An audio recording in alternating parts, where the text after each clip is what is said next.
Good afternoon.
Dear ambassadors, dear Deputy Secretary General, dear colleagues, dear participants, today we gather to discuss the profound implications of artificial intelligence, a topic that has surged to the forefront of global economic and political discourse, surpassing all expectations in its expansion. As member countries, our collaborative efforts within the OECD aim to enrich the landscape of artificial intelligence research and implementation, thereby amplifying the OECD's influence in global efforts within the dynamic field. Considering this, it is imperative that we seize upon initiatives and opportunities that foster greater collaboration between the esteemed artificial intelligence experts of Turkey and the OECD. By doing so, we can collectively navigate the complexities of this transformative technology and harness its potential for the betterment of our societies.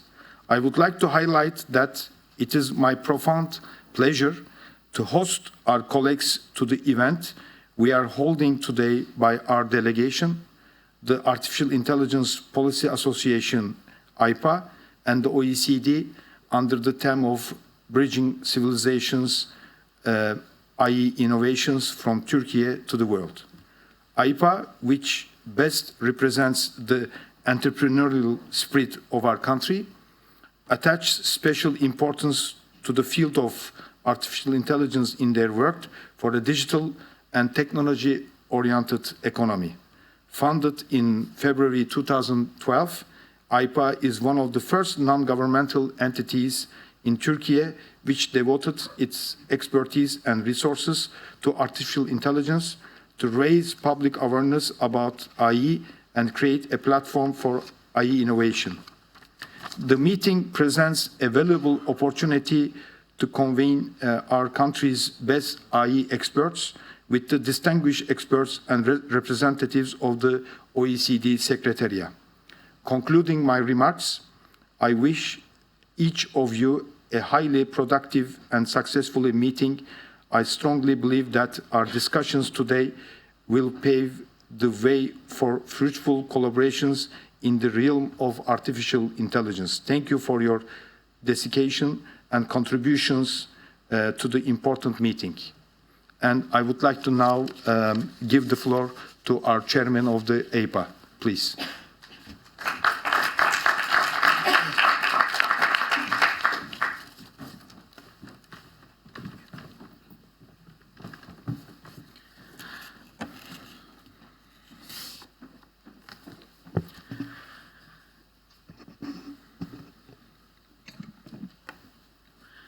Mr. Ambassador, ladies and gentlemen, you're all welcome. First of all, as IPA, we are very happy to be in OECD. Thank you so much, Mr. Ambassador, for hosting us, and thank you all for coming here today. AI Tomorrow Summit is AI brand of Turkey. We have organized 6 AI Tomorrow Summits so far, including Ankara, London, and Prague. Today, I am going to talk about economic development of AI and AI potential of Turkey. The world is changing so rapidly. AI is transforming the world. So, are we ready for this transformation? I think we are not. But we must be ready before it is too late. Nowadays, it is hard to have a strong economy without AI. In Turkey, AI ecosystem is improving day by day. There are 27 million Generation Z in Turkey. This is more than the individual population of 143 countries. Young people in our country are very interested in AI. If we can turn this interest into knowledge, Turkey will have a very important position in AI. Turkey will achieve this. AI is indispensable for Turkey and all countries because we know that, firstly, AI is going to affect all sectors: economy, agriculture, foreign affairs, climate change, energy, and education. Secondly, AI will make 85 million people unemployed. However, AI will also create 97 million new jobs. Lastly, AI will create $16 trillion for the economy by 2030. To sum up, the driving force of the economic development will be AI. Mr. Ambassador, ladies and gentlemen, in recent days, everyone is talking about AI. I liken artificial intelligence to a Swiss army knife. Both are versatile. Both solve problems. Both provide efficiency. Both carry risk. Both can result in job loss. Both can bring new work together. So, what do we do? As humans, we need to increase our skills. We will learn, explore, and prepare for AI.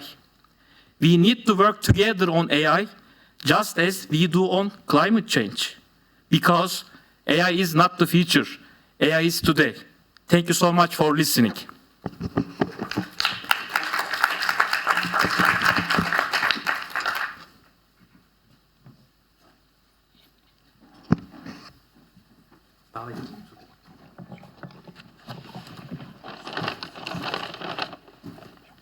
Now, I would like to invite our first panelist to the stage. We will host two distinguished directors today in our every panel. So I would like to invite Jerry first. Then on the second panel, Stefano will be with us, please. And I would like to ask all our panelists to be on stage.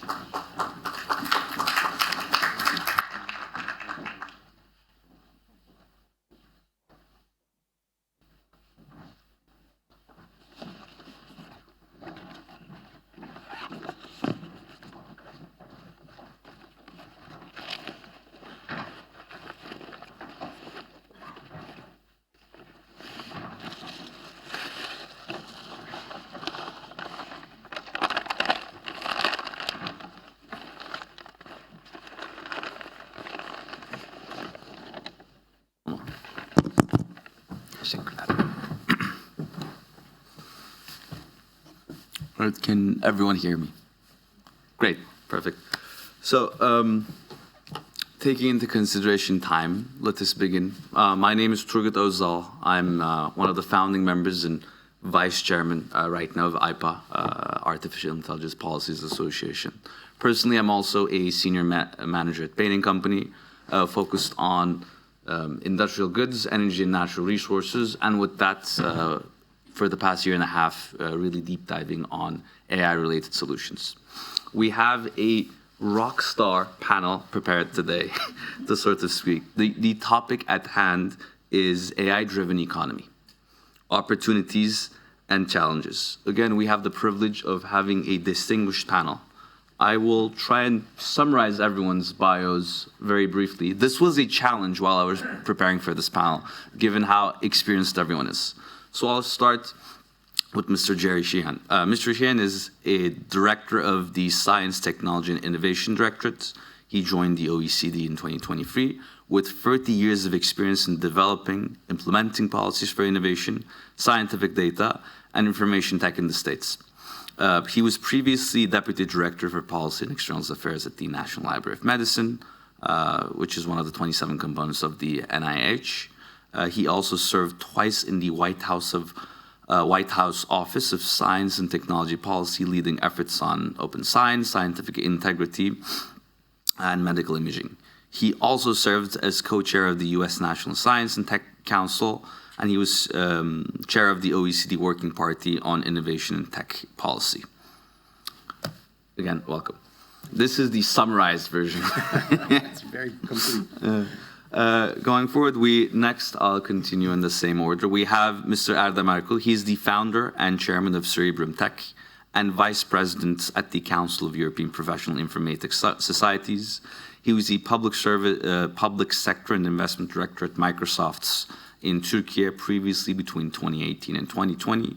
He has worked at Samsung previously as well between 2014 and 2018. He was the spokesperson of Samsung Electronics Turkey during these years. On the NGO side, he is the chairperson of the Foreign Economic Relations Board, or in Turkey as we call it, DEIK, for Digital Technologies Business Council. He's also a DEIK, he's also a member of the DEIK Board of Directors. And he was very recently appointed as the Honorary Consul of the Republic of Korea in May 2024. Welcome. Next in line, we have Şebnem Özdemir, Professor Şebnem Özdemir. She currently holds the position of Head of Department for Management Information Systems at İstinye University. In addition, she also works for Massachusetts Institute of Technology, or MIT, Computer Science and Artificial Intelligence Lab. So MIT CSAIL, correct. For machine learning based models, she received Contribution to Human Development Awards by Koç University's UNESCO chair. Also in 2020, she received an award for Leaders Creating Awareness on AI. She's published countless papers, book chapters, and patents related to data science, and she's also the founder of USight, an AI software company. Again, welcome. Finally, we have, last but not least, Emre Balduk, graduate of Koç University and Harvard Business School. Mr. Balduk, he is the CEO of Kotcast AI, a content platform leveraging real-time data and AI to provide insights to its users. He's also the chairman and CEO of Nazar Tekstil, a prominent textile and cotton yarn production company in Turkey. Again, I wanted to make sure this was comprehensive to make sure everyone knows the context of the questions and the person addressing it. So, how this panel will continue today, essentially, is we'll have one question per panelist on their specific area of expertise. Depending on the time and answer, we may have a few follow-ups, and at the end, we'll save a bit of time for Q&A if possible. We'll start first with Erdem Erkul, and we'll go in line, and we'll finish off with Jerry Sheehan, as he will be giving us or gracing us with a presentation. So I will start with first, and this is actually a one-two punch or two-sided question.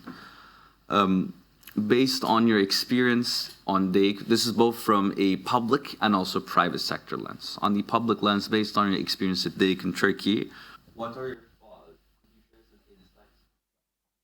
Could you share some insights on the latest developments of AI in Turkey? And then tying it with the private sector, how would you say both your company, Cerebrum Tech, and also other private industry companies are addressing these problems, or at least developing the AI-driven economy that's hopefully the future expects of us? Thank you, Turgut. First of all, thank you so much, OECD executives and the Mr. Ambassadors, Kerem Alkin and Zafer, President of IPA, and also hosting us. Thank you so much for OECD. Actually, these days, many peoples and many institutions and many governments and the private sector and public sector, they are talking each other what is happening, what's going on. Yes, maybe these days the trending topics of AI, but we need to talk for future new generation technology side.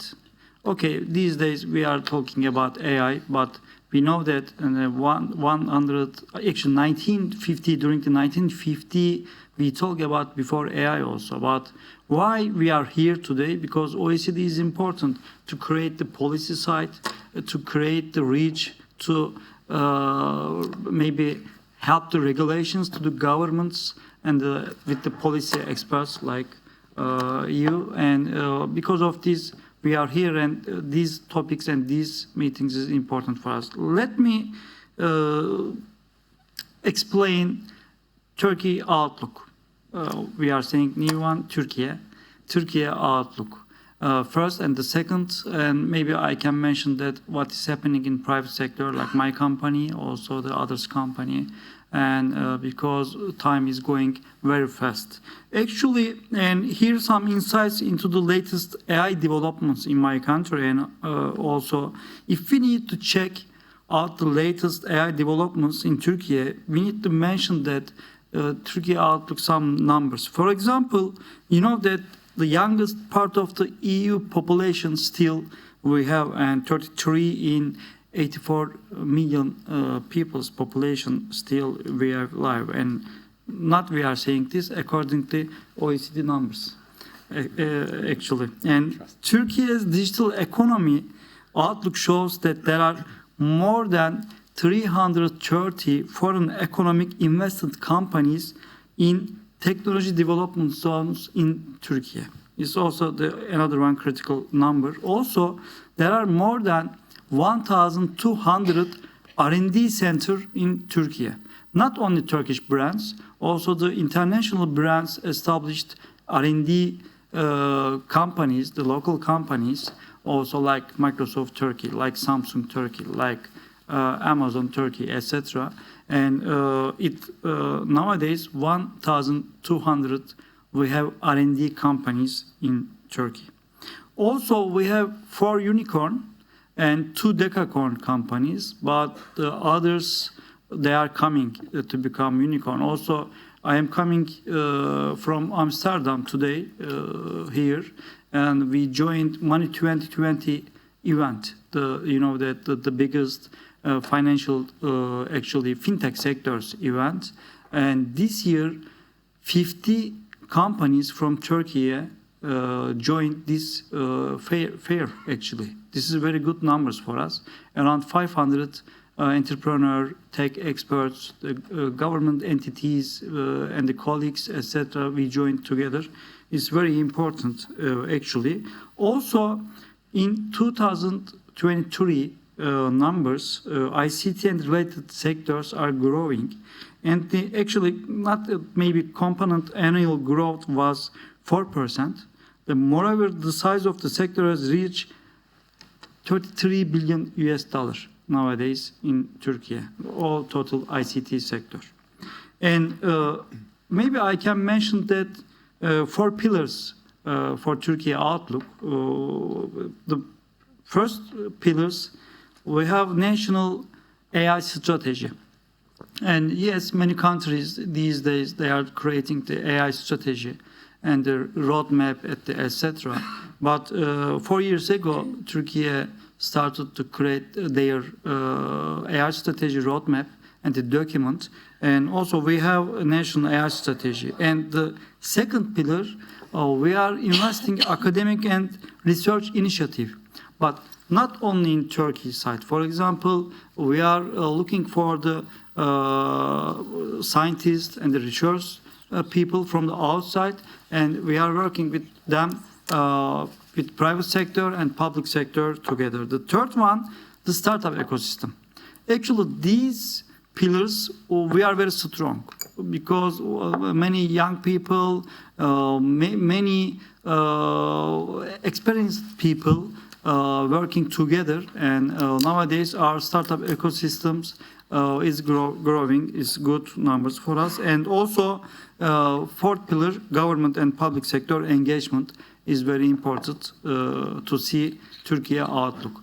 And we know that, yes, we have young population, but new technology outlook and also technology-driven economic model will rise. We know that. And we are focusing with the government sector and the private sector, with the NGOs, etc., together, technology-driven economy model. This is very important for us. Also, maybe I can mention that the private sector, only 3 minutes, Turgut. And also, I have an AI companies, and nowadays we have 55 employees, but we are asking to our employees and our colleagues and our friends, one people at least needs to 15 AI solutions. If they want to work my company, they need to know at least, they need to use at least 15 AI tools or solutions. That means one people equal 15 people. And we know that, and for future employability and employee maybe definition will change like this. Because of this is important. And we are focusing AI-driven economic model, and we are working with the startups, we are working with the partnerships models, the other countries also, etc. And we believe that this century, you can sell your product to any country from any country. And our R&D centers, for example, from Turkey, but our sales office from Netherlands, Asia Pacific office, for example, from Seoul, from the Korea. But in these days, we are, for example, working ChatGPT services without internet. We believe that if you want to go technology-driven economic model, you need to set cybersecurity issues very well. And nowadays, every month we are using the ChatGPT services, the other services. For example, my company has created the on-prem solutions. Also, we are suggesting to the other bodies, other companies, needs to work cybersecurity and ethic for AI issues. Maybe Professor Şebnem mentioned that, but cybersecurity and ethic issues are very important for private sector for future. We believe that, and it's from me. And after the panel, any questions and the comments, mostly welcome. Thank you. Thank you. Thank you. I'll have a very one-minute follow-up to a point, just to elaborate. You mentioned some concepts such as cybersecurity, ethics, which are too important to be just left to the private industry. The question is, for the term you said, technology-driven economy model, which was a topic we discussed early on today, do you think this would be primarily driven by the private industry or the public industry? Good question. My opinion, the both. Because we need the collaboration in this century. We need the collaboration more and more and more. Thank you. Moving on, continuing in the same. I'm sorry. Appreciate it. Continuing to Professor Şebnem Özdemir, which ties in with what Mr. Erdem Erkul said regarding the private industry. It's evident and clear, based on the one person needing to use 15 different AI tools, that AI is a game changer on all aspects, including work. Could you please share some insights and elaborate a bit more on what the future of work could look like, especially with relation to generative AI, and perhaps even make a few observations or expectations on how this would impact the broader economy? Firstly, I would like to thank A special thank to the dreamer, hard worker, our president, Zafer Küçükşabanoğlu, also to Mr. Alkin for kind invitation, and also to you. I will steal at least 3 minutes from you. Before giving a precise answer to your question, let me summarize the journey of AI. Almost a decade ago, AI system cannot classify any object in a record, in a case, in a human level. And there will be no solution related to comprehensive understanding of the languages or summarizing the information. Today's system has a potential to summarize information, analyze the data, and even you can solve simple math problems, produce joke at the human level. According to Stanford University's last report, which is announced at April, I think, we are quite sure about generative AI will shift the talents immediately, drastically. So here is the one important question: what we have as a human, as a humans. If you ask this question before the last day of the December 2020, I may say, improve your information skill. I will say, try to hard work, learn best programming languages. But my opinion is opposite right now. Over the 1 billion students across the world right now in the computer engineering students. And also they are trying to get some Udemy courses or edX courses, any kind of courses to get better programming skills. Instead of having programming skills, we need better people who have the ability to create algorithms, because we have 5 different tools which have a different ability to create programming solutions at the junior level and also mid-junior level. How long does it take to get a programming solution with a machine at senior level? The answer is 9 months.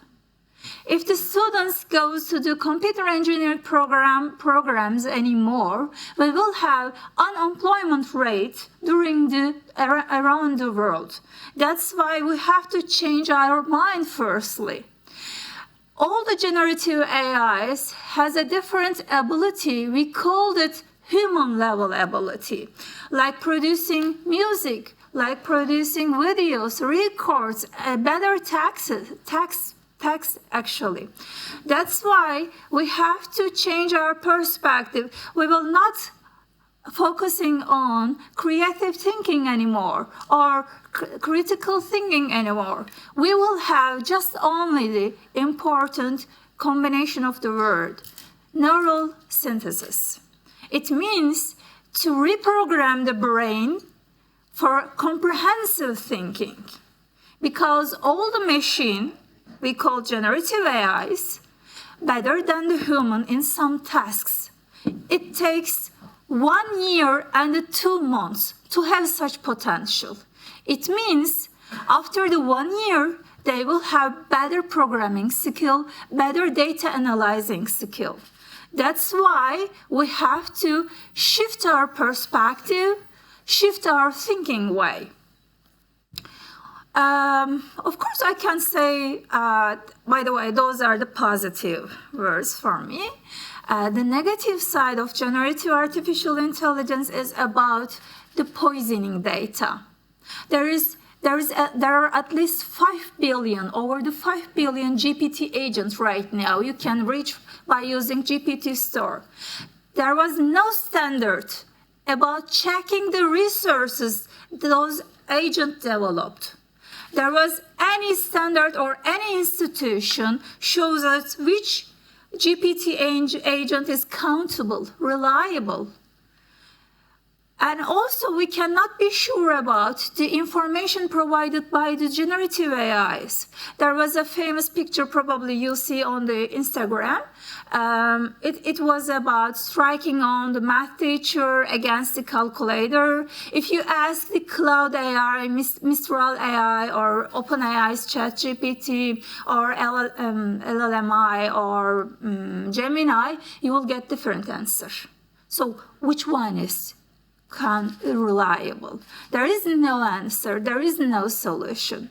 In my company, we are developing over the 20 different GPT agents. Some of them just for predicting consumer behavior, some of them just for the astrology, some of them just reading fortune. By hiring one of them, you have one different agent work for you over the 24 hours. So by the 20 different agents, we have a chance to give a rise on the unemployment rate for the companies. So no longer focusing on the programming languages. I will repeat myself. The most important and the most expensive programming language is our language. Mostly the English, mostly the French, by the way, because of the cloud AI. That's why, firstly, we have to develop our thinking capacity. I will repeat myself again. No longer creative thinking, no longer critical thinking. The time is neural synthesis. Thank you so much. Thank you very much for those remarks. Again, in similar vein, a quick follow-up, which kind of touches upon the last point you mentioned or summarized.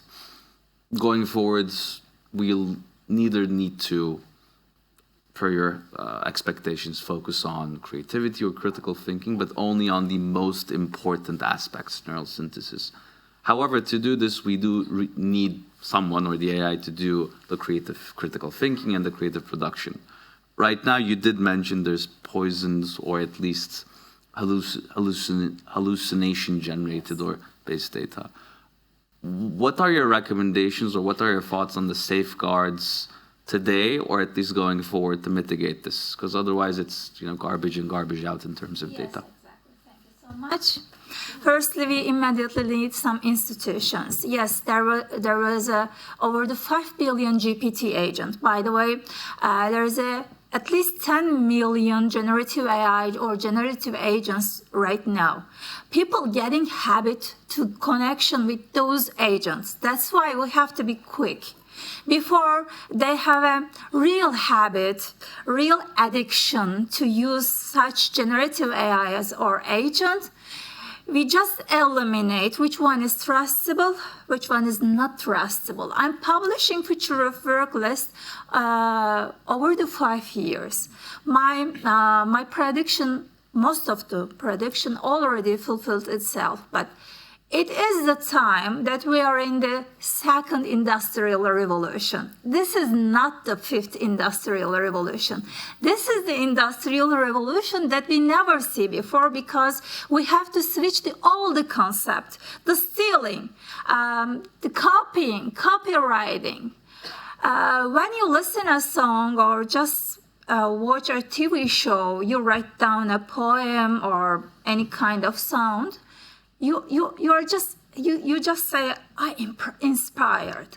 But it comes to the machine, we have one fear. What if machine inspire our pieces and get better and better than the human? No fear. Every time technology surpasses the people all the time. It's time to surpass ourselves right now. Thank you. Thank you I was taking notes. Thank you for that.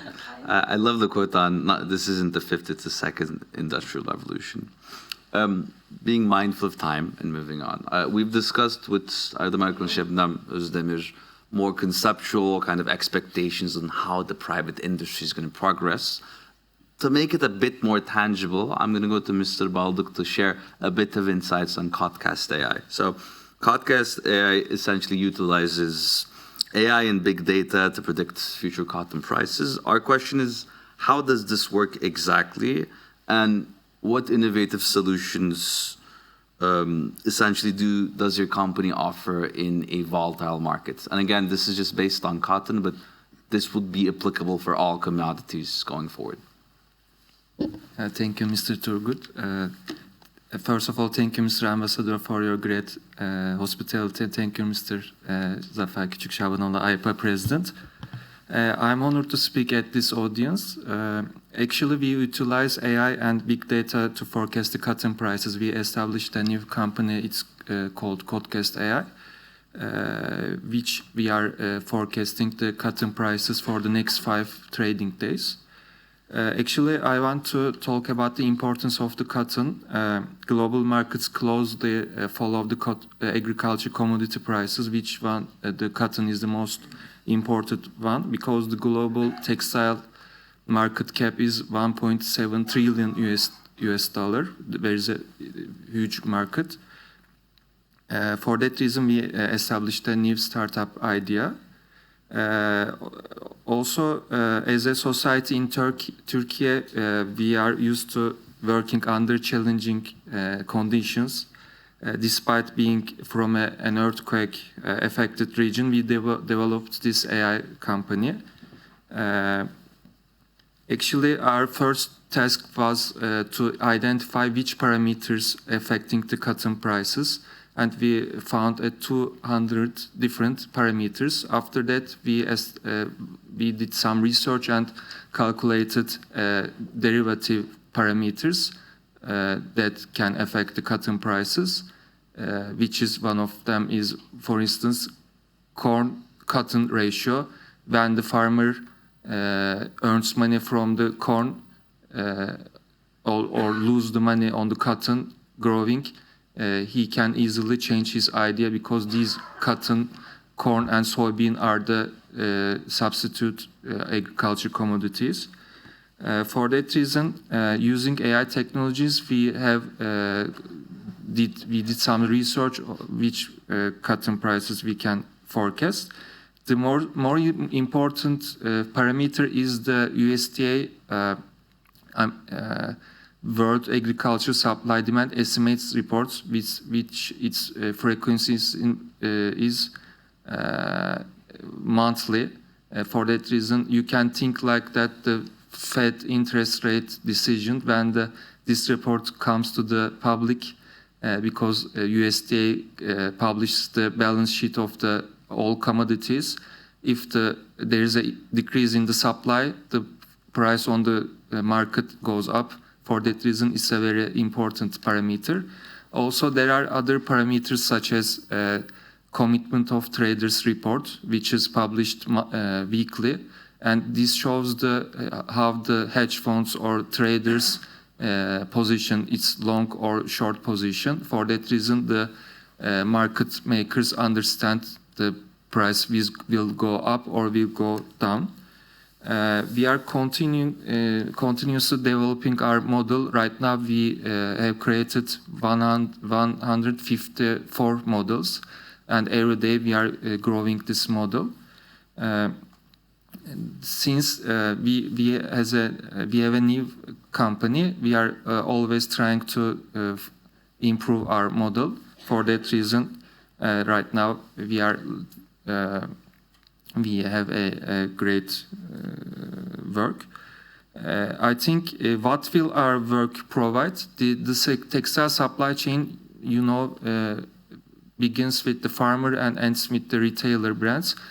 For all the supply chain, we created this app, and to create cost efficiency, because the producers has many fluctuations on their cost material. For that reason, we wanted to minimize this cost fluctuation using AI technologies.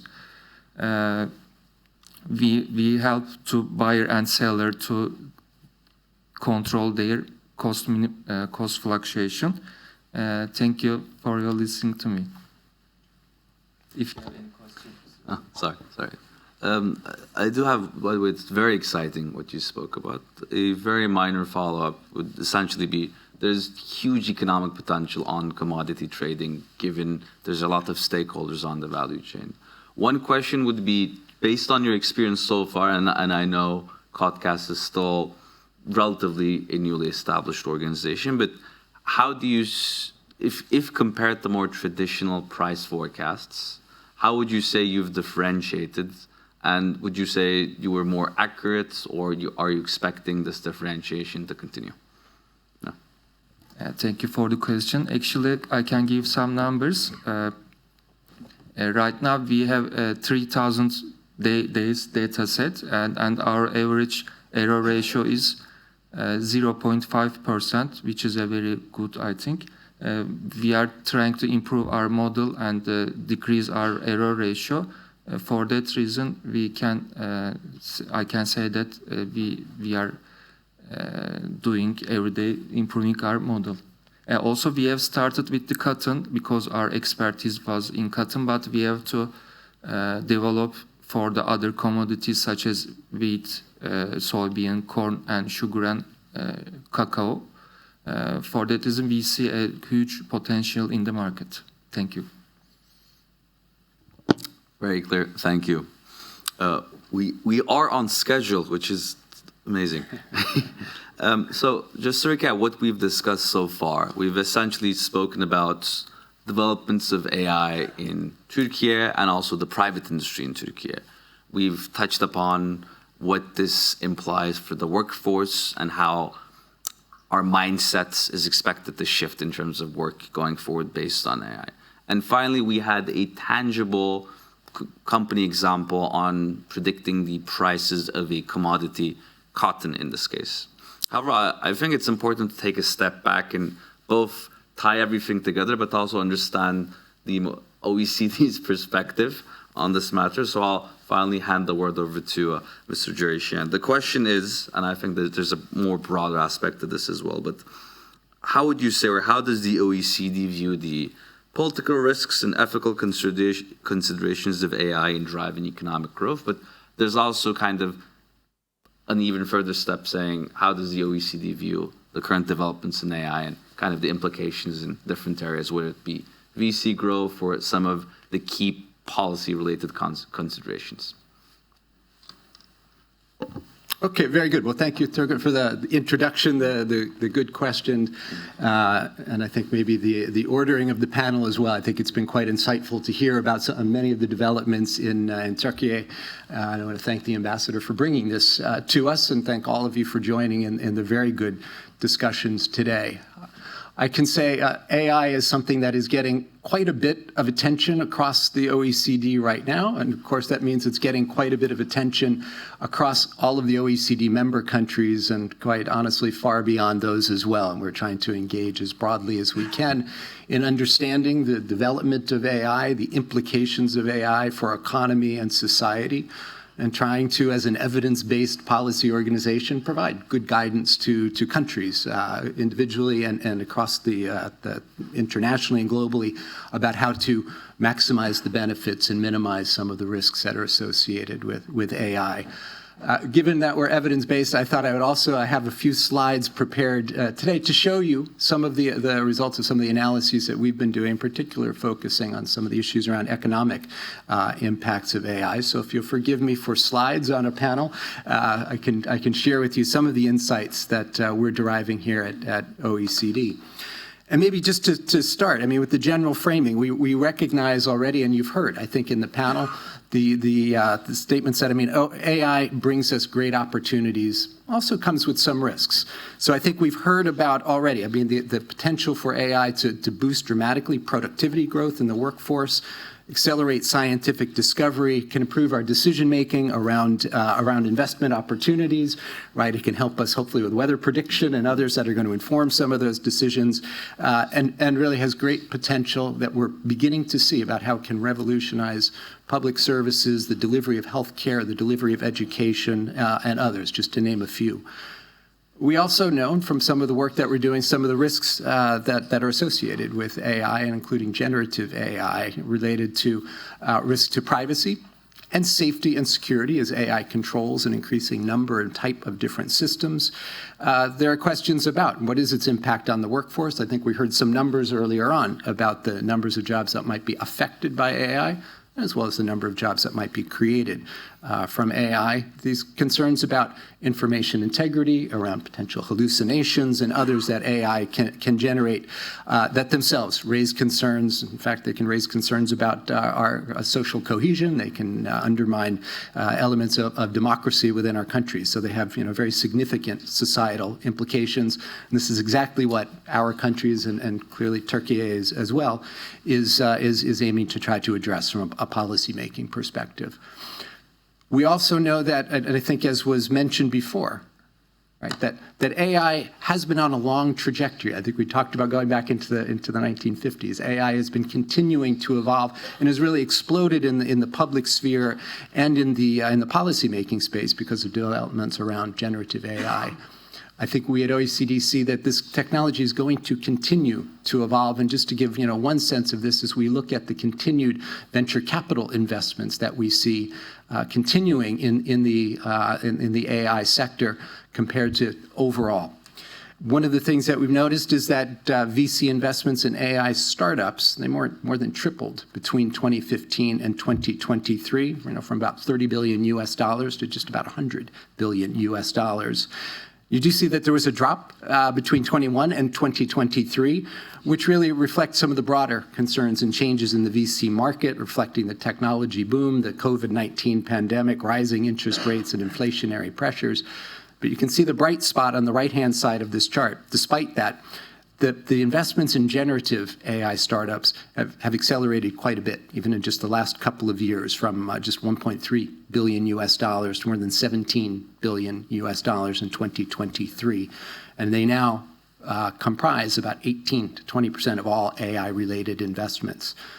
At the same time, they're highly concentrated. So we've heard about great entrepreneurial activity going on within Turkey. We notice of the VC investments, about 95% of those are going into US-based and startups and those in China as well. So there is concentration there that we need to be aware of in the market. At the same time, we also know that AI can have effects on productivity once firms adopt AI. We see that already.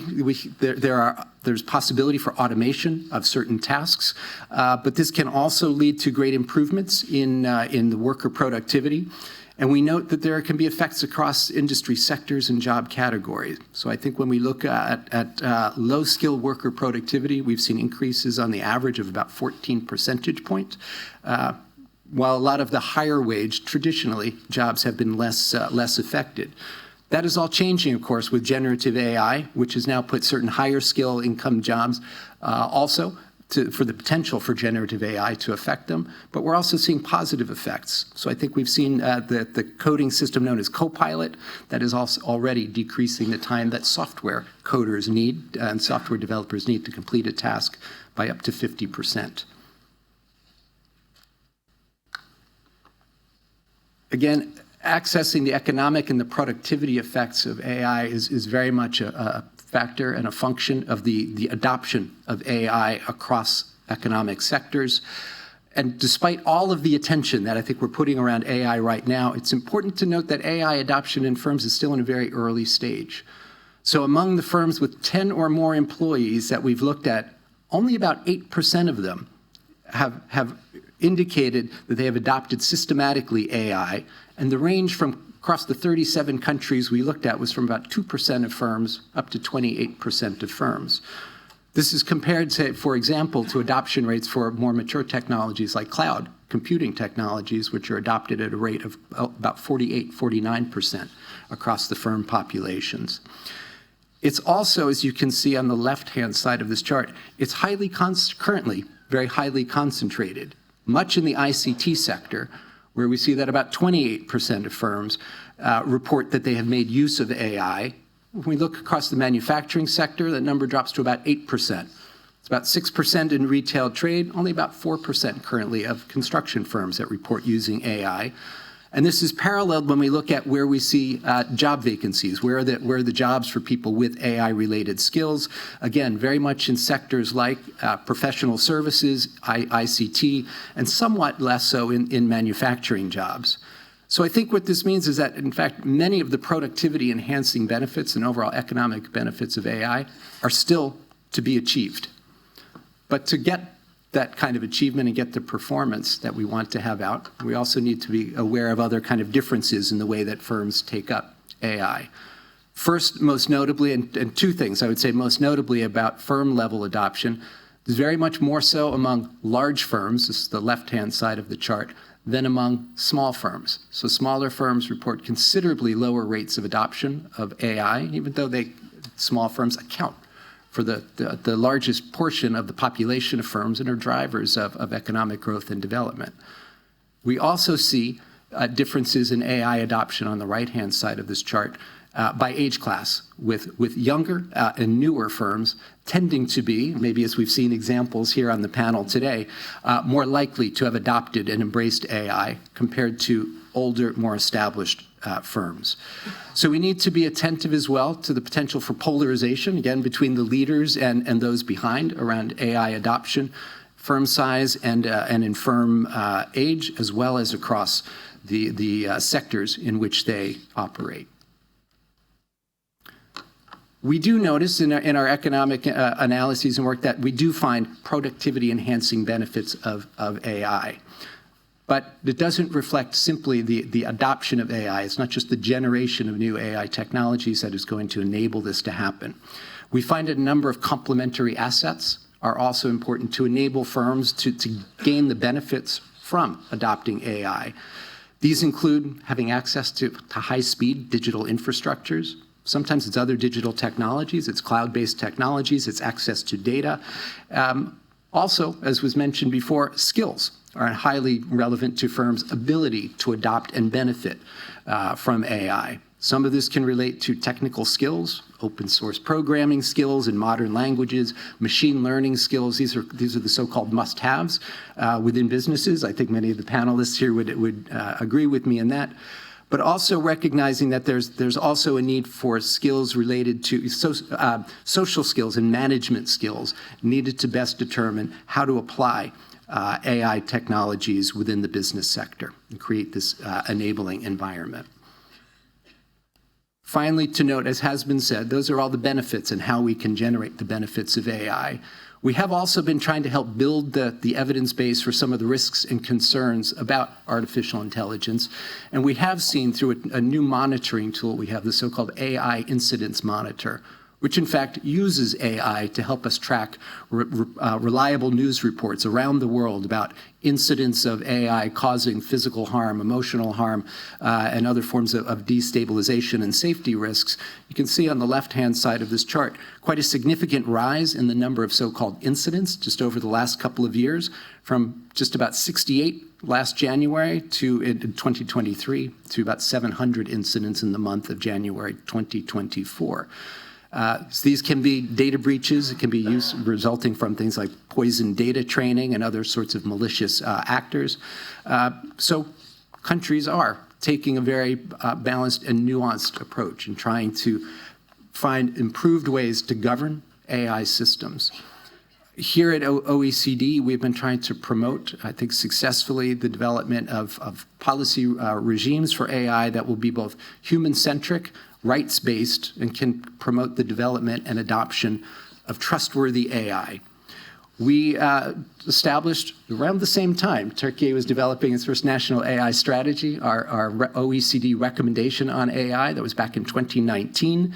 And you can see here the 5 values-based principles that it endorses, benefiting the people and planet in the applications of AI, ensuring protection of human rights and values and fairness, to these issues of misinformation and bias in underlying data sets, improving transparency in data and algorithms that are used to train and operate AI, ensuring robustness, safety, security, and accountability for when problems do arise. I'm pleased to say that, of course, we came up with this recommendation. It was adopted by OECD countries. It has been adopted more widely now, I think in more than 40 countries, including those who are members of the G20 and beyond. recognizing all of the changes that have happened even in just the last 18 to 24 months, including generative AI, we have updated and enhanced the OECD recommendation. Those principles and the principles for national policies continue to remain robust, but we have highlighted some of the specific concerns around safety, issues related to generative AI, issues around mis and disinformation and so forth. And I would kind of commend that to you to look at again in developing new policies and new programs in Turkey and other countries as well. Also, to help in that regard, OECD is trying to promote the use of more common frameworks, definitions, and so forth across countries as they develop AI regulatory regimes to ensure a degree of interoperability among them, recognizing that AI affects workers, businesses, individual societies globally, and we want, even if there are different regulatory regimes developed in those countries, we want them to work together. We have also been collecting and gathering information on national policies and developments that go, again, well beyond the 38 OECD countries. We have something called the OECD.ai Policy Observatory that now tracks developments in about 70 countries around the world, including Turkey, and has now information on more than 1,000 policy initiatives that have been developed. I think we have close to 40 from Turkey, including the national strategy from 2021. So I think just to say in closing and welcome further discussion of these issues, I mean, we realize we're at an inflection point in AI and its implications for society, for the economy. I think we at OECD look to provide good evidence base to help inform decision-making in countries. We have provided some high-level frameworks to help guide the policy developments.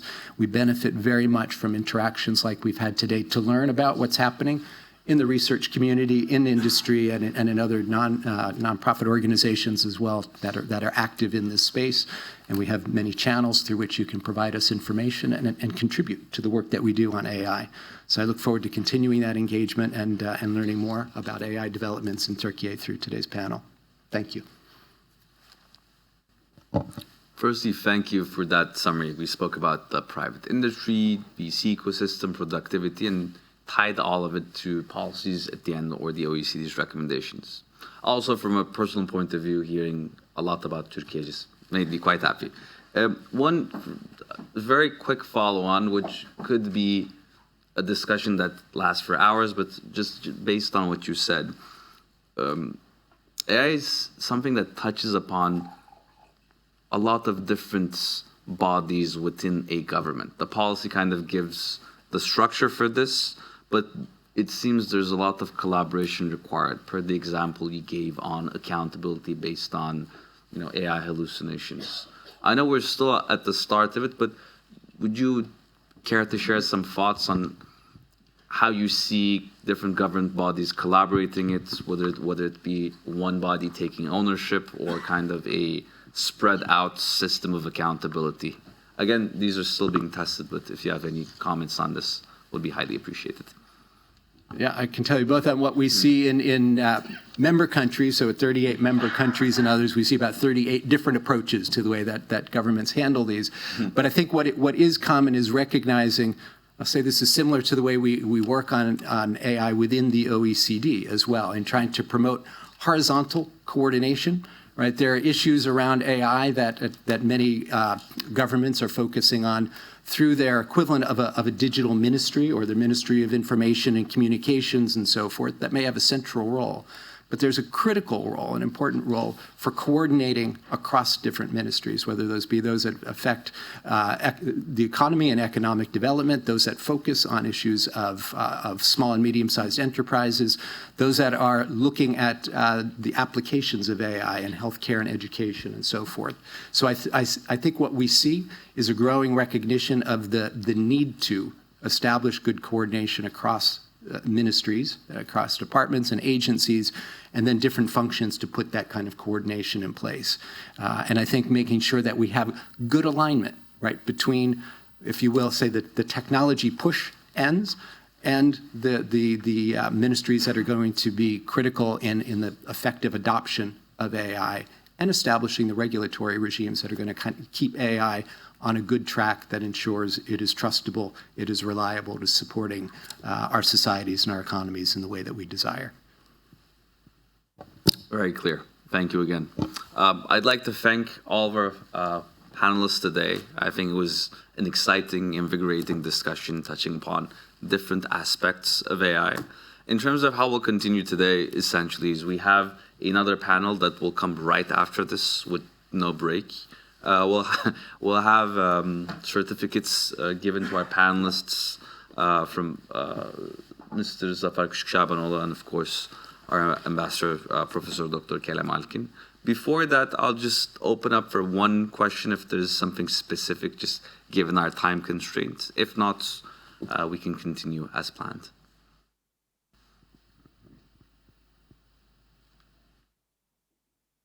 Okay, perfect. Then I'll invite you two to the stage to give these certificates for our panelists.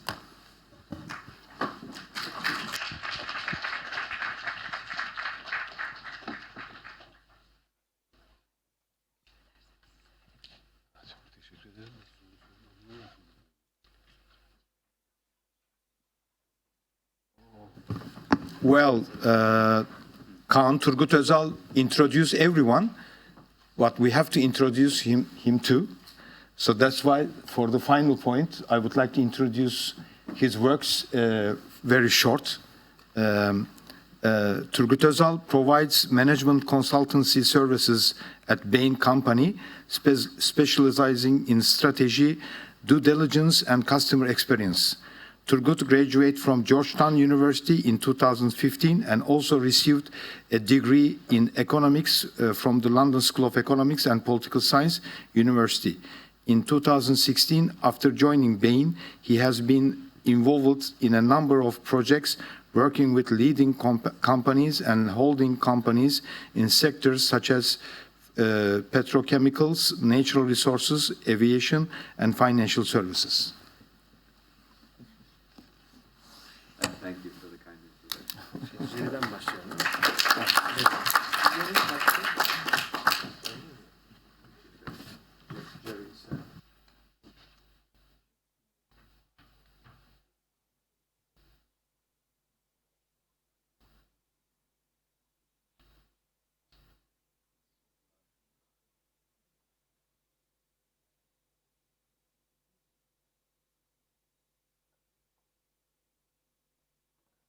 This is for Jerry and Stefano. Cahit Arf, he is one of the most known scientists in Turkey, and he was one of the first scientists who's some kind of a pioneer for artificial intelligence worked. So he's an amazing high-level IQ person for our country, just like we can say that the Alan Turing, probably, the Alan Turing of our country. So that's why we would like to share this memories, the souvenir with Jerry.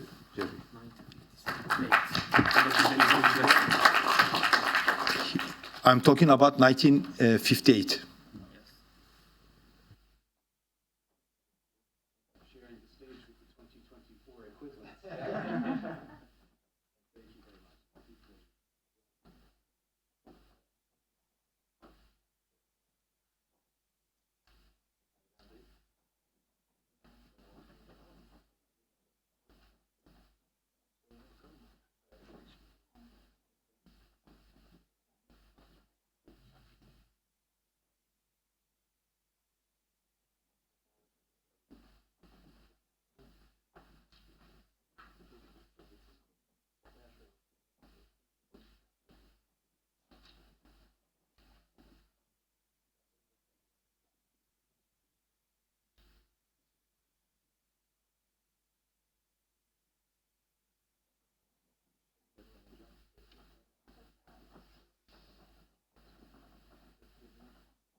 So we will pass directly to the second panel.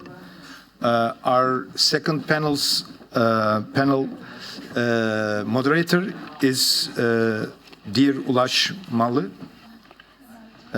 Ulaş is the group head of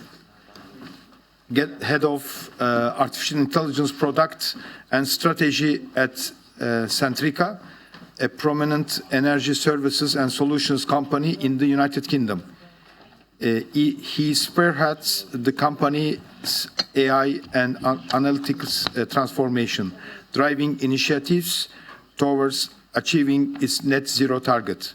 With prior experience as global senior big data and AI manager at Vodafone Group, he drives growth and customer retention through innovative data, AI, and analytic strategies. With a background in consulting, supply chain, and FMCG sectors, he utilizes data and analytics to create value for his organization. Ulaş, the floor is yours. Thank you very much.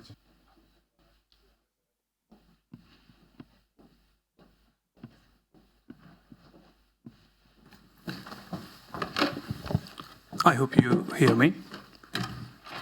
So thank you very much for inviting us today. Before just sitting on my seat, I just want to introduce our speakers, and I want them to just join me in that session for talking about the ethical AI points. So Mr. Stefano, thank you very much for joining us today. If Stefano. Okay, then I will just move to next speaker. So Mr. Umut Gökçen Yılmaz, could you please join me today? And Yasin Murat Kadıoğlu and Professor Derya Gülünlü, please.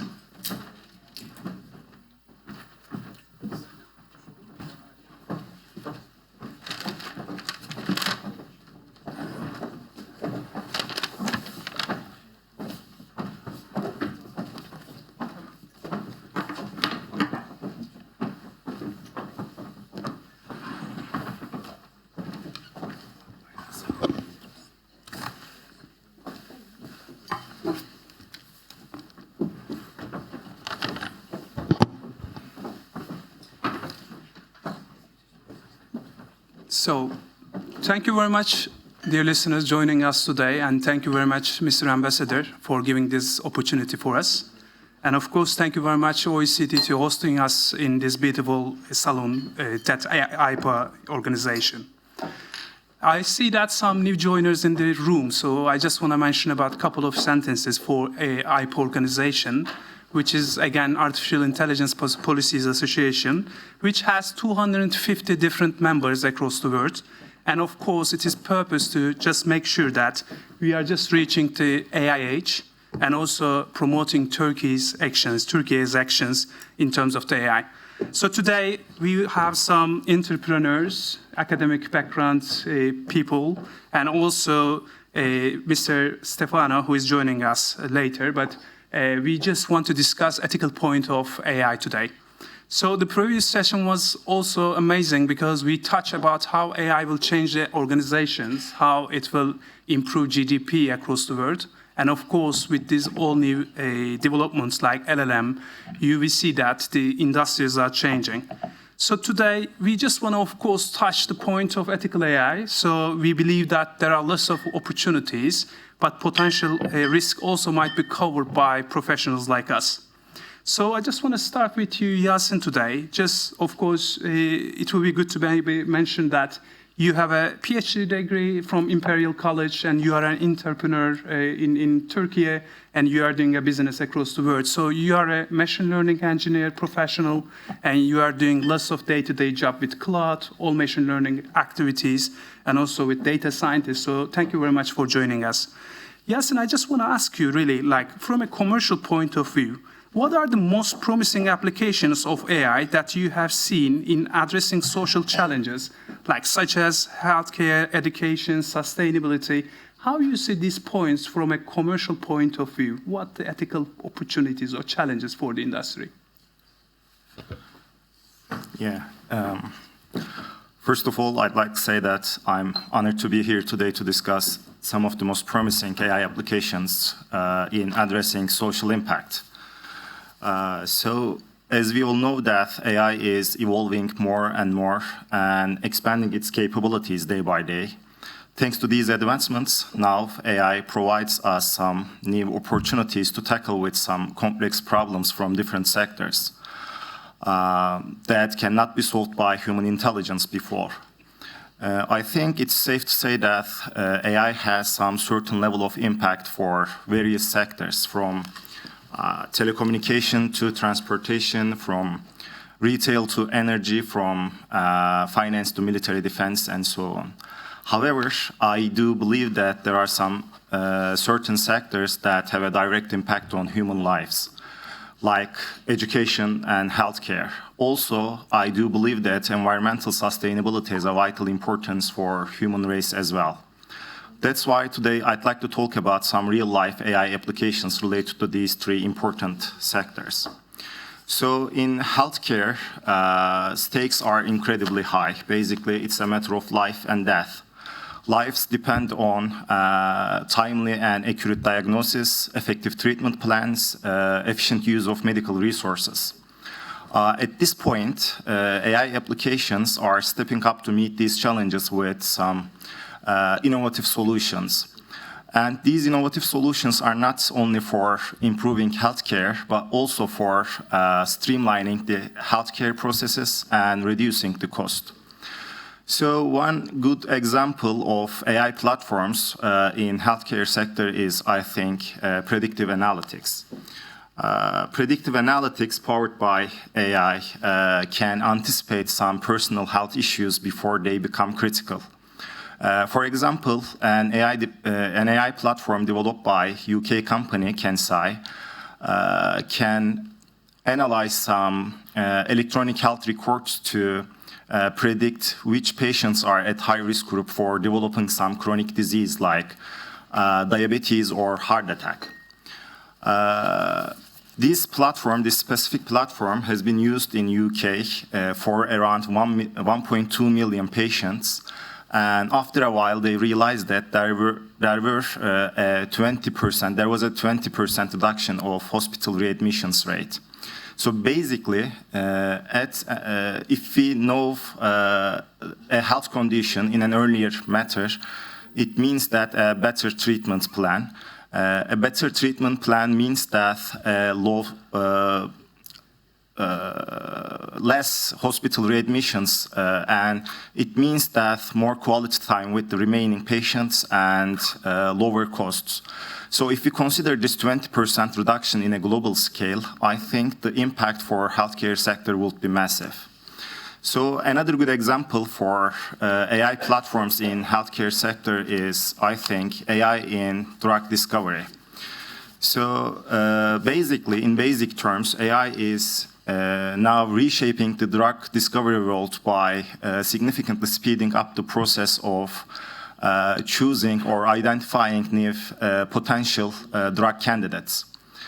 So, for example, a company called Benevolent AI uses and develops some AI platforms to analyze some scientific literature, some clinical trial data, and some genetic information to predict which compounds are more effective in treating some specific disease.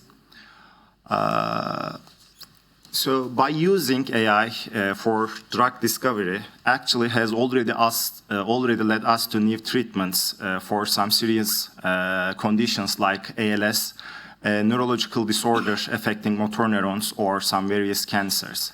So basically, AI is helping to bring us some life-saving medication to the markets at a lower cost and more quickly, actually. A typical cost to design a new drug is approximately $1 billion, and it takes around 10 to 15 years. However, by using AI, we can reduce both by 40%, and I think the impact will be massive in global scale again. So now I'd like to talk a bit about education, which is the fundamental pillar of our society by shaping future generations and driving social and economic progress.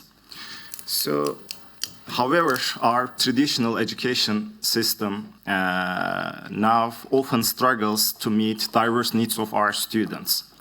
At this point, AI is stepping up again and changing our traditional education system by providing some more personalized and adaptive learning methods. Also, AI makes education more inclusive and accessible for everyone. First, I'd like to talk about some AI-powered educational platforms like Khan Academy or Coursera, which have already transformed the way students learn.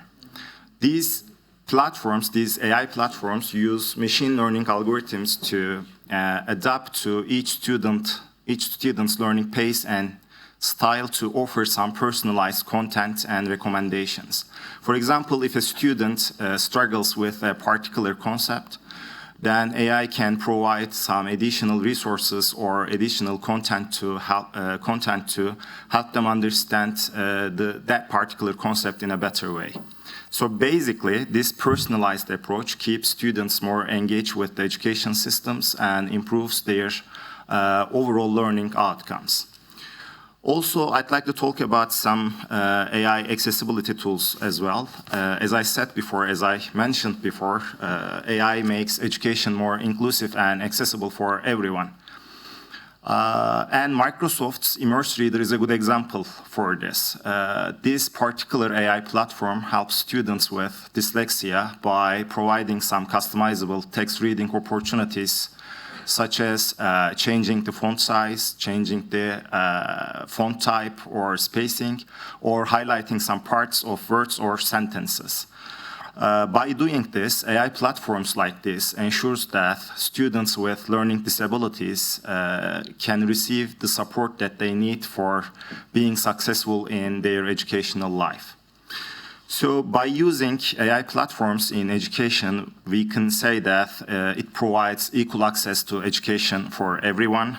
It supports to diverse learning needs, and it bridges the educational gap across different socioeconomic backgrounds from all over the world. And the impact, I think, will be massive again. So now I'd like to talk a bit about environmental sustainability as well, which is quite crucial for several reasons. It is related to survival of species, including humans, stability of economies, and well-being of future generations. However, our environment is facing with some extraordinary challenges today, from climate change to loss of biodiversity or some unsustainable agricultural practices. Yet, there are some AI platforms which can be helpful for sustaining environment as well. So one good example, I think, is IBM's Environment Intelligence Suite. This suite is designed to help organizations to improve their environmental risk analysis and their sustainability efforts by analyzing some weather data, some geospatial insights, or some other environmental parameters. And this particular AI platform can be used in several fields. For example, in energy, it can manage vegetations around power lines to prevent wildfires, or in agriculture, it can improve crop yields and reduce environmental impact through precise weather forecast and some soil data analysis. So by having AI platforms like this, it's safe to say that we can have a healthier environment, we can have sustainable resource management, and we can protect our natural ecosystem. So to sum up, as we continue to develop and deploy some AI technologies in healthcare, education, environmental sustainability, and for other sectors, it's crucial to ensure that these innovations, these AI applications are accessible, ethical, and beneficial to all. Thank you. Thank you very much, Yasin. So I hear today lots of things related to healthcare, education, then we jump to technologies to, of course, protect human rights. Yeah, right. So there will be lots of biases or need to be protected human rights by just providing the right system to protect our data, knowledge, and everything, right? So just when I see that you are a commercial person and you are the user of day-to-day user of or consumer of the AI, so we have these technologies, but of course, as a normal person who is working in maybe agriculture or a different industry, they might think that how people will use our data, how companies can protect our data. What do you see? If you want to summarize in 2-3 sentences, do you think that our data is safe? Thank you. Thank you for this beautiful question. So basically, in order to develop these AI platforms, it doesn't matter for which sector we need data. And basically, the more data, the better for AI platforms. However, this data must be true and clear. And I think most importantly, they have to be unbiased and diverse. So there are basically cultural differences, religious differences, regional differences, linguistic differences, geographical differences. So in order to have AI applications beneficial to all, we have to take these differences into account, and we have to develop AI platforms by considering these differences. Thank you. Thank you very much. Really, the main ask or main question from my side that I ask, because in the previous session we discussed about the generative AI and its growth rate. Again, user of the AI, every day I'm considering what will happen when we jump to GPT-8 world.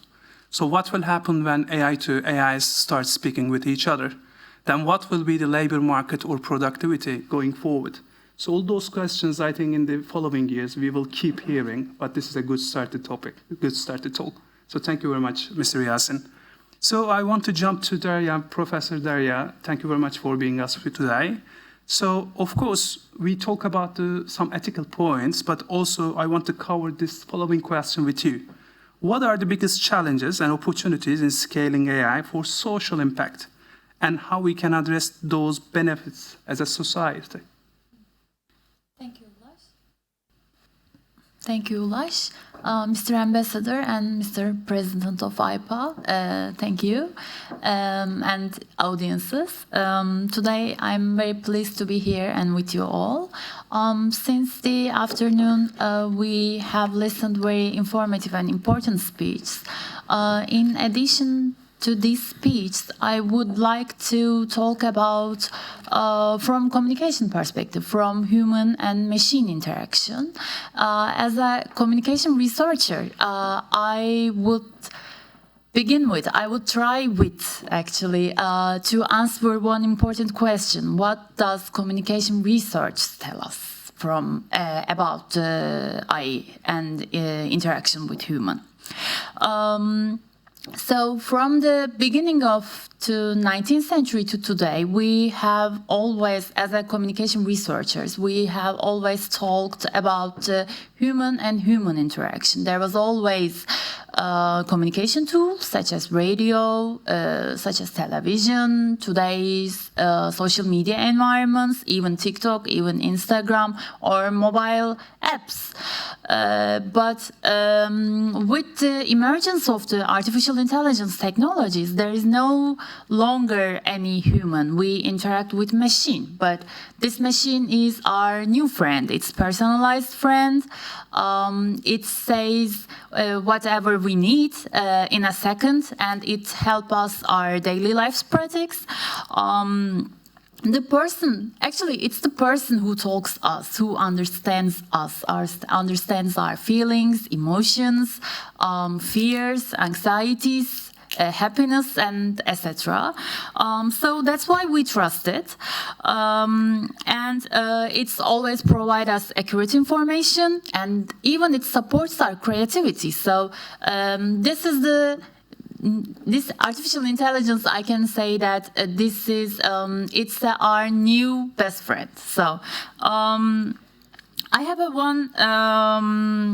That's why we are using for the information, for the get information, and I have some data from the Turkish Statistical Institution.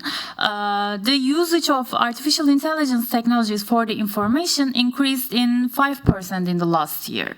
So when we look at the communication sector, communication organizations, we can say that the usage rates also increasing in media organizations, such as for the advertising, for the public relations, publicity, even in influencer marketing. So in the media organization, artificial intelligence used for primarily for the content production, it's about 30%.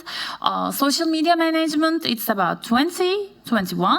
Monitoring for the media content, it's up to 19%, and also data analysis, it's 16%. So one of the most reason for the increase of usage artificial intelligence technology is not only it finds what we are looking for, but also provides a potential content about what we need. So that's why the increasement of the artificial intelligence usage for the in the media organization. So in this situation, the most important things, in my opinion,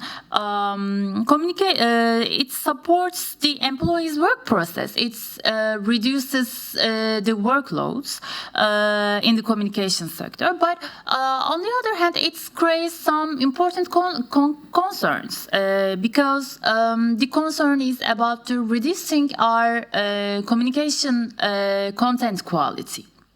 So this is the main problem in the communication sector, because in the social media environment, in the digital media environment, too much content can be circulated quickly without any editorial process, without any checking.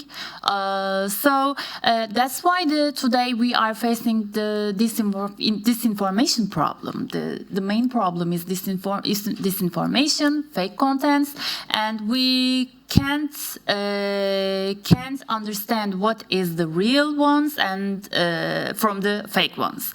So this is very important to prioritize our content. We have to make our content unique. More importantly, for the communication experts, has to understand their usage perception, emotions, even intentions. So this is the case for the both communication experts and also users. And we need to, I have to emphasize that we need to increase our media literacy in both level, in higher education and also every business process. And also it's important to be interpret to information from the user's perspective. Please. Yeah, okay. okay, okay, I guess all I have to say, thank you for listening. Yeah. Thank you very much, Professor Derya. This is great to see that like you touch on like social aspect of it and usage of the data in social media and coverage, but you also really well covered the challenges of the AI in terms of the what's happening. Just rather than asking a question, I have a comment about maybe the recent developments around the policies, right? To all these fake news and or unbiased data or all of this stuff like in the Europe, thanks to GDPR or EU Act rules. they are well covering right now. But when we look at the other rules, like in England or OECD, that they covered 5 principles already to make sure that we are fair, transparent, and all the things are covered. But thank you very much for all your content. So, Mr. Stefano, thank you very much for joining us. We are super honored to having you here today. I will just continue with the order to Mr. Umut to just have a quick conversation about a couple of things. Umut, I just want to introduce you because you are, again, user of the data and you are the data scientist. And you use all cloud systems and all machine learning models, everything, to create some models for your day-to-day business. So I'm really wondering, how can organizations and society ensure their AI initiatives are ethical, fair, and transparent? What do you see on that? Well, thank you, and it's an honor to be here. We are really thrilled to be a part of this conversation. It's a great panel. It's also a great question. As a user, as leading my private company, we are day-to-day basically uses every model as that we find useful, and we are primarily targeting how to drive the economic behavior of users in a meaning or not. So that means we are directly facing people, consumers. So as an organization, it is always a question, even for us, to how to keep the systems in an ethical way. And when it comes to transparency, ethical, and when you talk about social impact, which is the title of today's panel, then we need to understand actually the whole scene. So I want to redraw it, also a sort of a summary of what we had a chance to talk up to this moment. And I highly encourage our listeners to ask questions about it, because when we talk about social impact, we are directly a part of that. And so if any contribution is possible, please, just do not hesitate. So when we look how the AI and that level of technology is going to affect our society, we do use a classification. And I would like to summarize it in 4 means. The first is the hard footprint of AI solutions. Basically, data centers, energy consumptions, and environmental footprint. So of course, you heard about that question. A single query on a ChatGPT-like system consumes water, and maybe you have an estimation, almost for every 20 queries, we consume half a liter of water. So this is a very, very significant consumption. And so on the very first base that we need to consider, even before using the technologies, the cost of running it. So this is the level 1. And the solution is very easy. Actually, we are improving the technologies, all the models. Being ethical and transparent, it means that just we don't want to use it if we don't really need it. So it's still about if our organizations need AI transformation today. If the yes, okay, but if it's a no, let's keep and wait for the advancements, because otherwise we will be just consuming a lot. And the second in this subject is the direct impact on the jobs that actually humans are being already done. So the question is, who is going to lose his or her job if we apply an AI solution in that position? The first and the very first reflects the labor workforce, of course, thinking about the automation. We believe millions of people are going to lose their jobs, but it is not just that, because it is about how the organizations run. And in this means, the question is relatively easy to answer. We need open and transitional policies, which is going to be publicly accessible. So our organizations is going to tell everybody how the technology will be used, maybe slowly transitioning the human force. And then things get complicated. When we interface AI applications, there is a border. One side is the consumers, as just very well being explained. We feel something odd sometimes when we are facing even now, the automated response matches, the chatbots. And even, let's ask a question to us, very basic one. If you replace a traffic officer with a robot, how are we going to feel? Besides that traffic officer losing his or her job in the beginning, we're going to feel something different then. And this, of course, comes to the point the data itself has bias in it. Because AI is a system, it is a collection of methodologies, algorithms, and solutions that runs on the data created by human beings. And we are still very well aware that human data has bias. It is not 100% democratic. It doesn't give everybody an equal chance to represent. So even the digital data of today, if you use them to train the AI, obviously the result going to have the human bias within. So that is one hard question. Now that starting with that, the impact on society, now we also in fact start thinking about how actually the society is nowadays.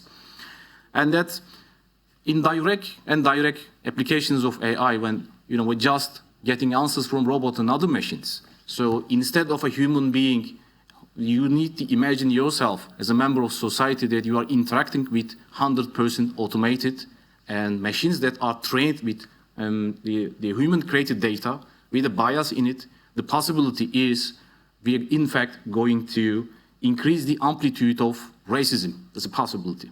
Increase the amplitude of, there are belief systems that we are still in the world are suffering from. That belief systems, some of them are, excluding women being part of the society. Some of them somehow tries to explain harming children and babies in means of protecting some other belief. So what if we accidentally amplify those sort of decision systems in our automated processes? So the impact on the society becomes more and more complicated. And the solution is at that point is not very easy. So that, of course, we are designing policies. There are a lot of good reports, including maybe the first one on the ethics of AI, most publicly published one is 2020, is coming from the European Parliamentary Research Service. That report has the methodology. If everybody is willingly apply those policies, it seems that we have a solution. But in fact, the reality is very different because there are some organizations out there which denies the policies. Sometimes they're not part of them. The criminal organizations, let's say. If anyone heard about Yahoo Boys, maybe you're going to need to imagine this CEO of our famous social network that we use day to day. He has a habit of going to the US Senate and testifying of a lot of things. So they are on the edge of legality. Whatever we create as a policy, they are still not very into applying them. So that's a huge problem. They own the data, but the commercial profit wheel of them is against what we are trying to do as human beings. I don't even get to the bad use of AI. We are creating policies for each vertical of AI. We can do that and we can apply in every organizations. Let me give an example. You heard about deepfake.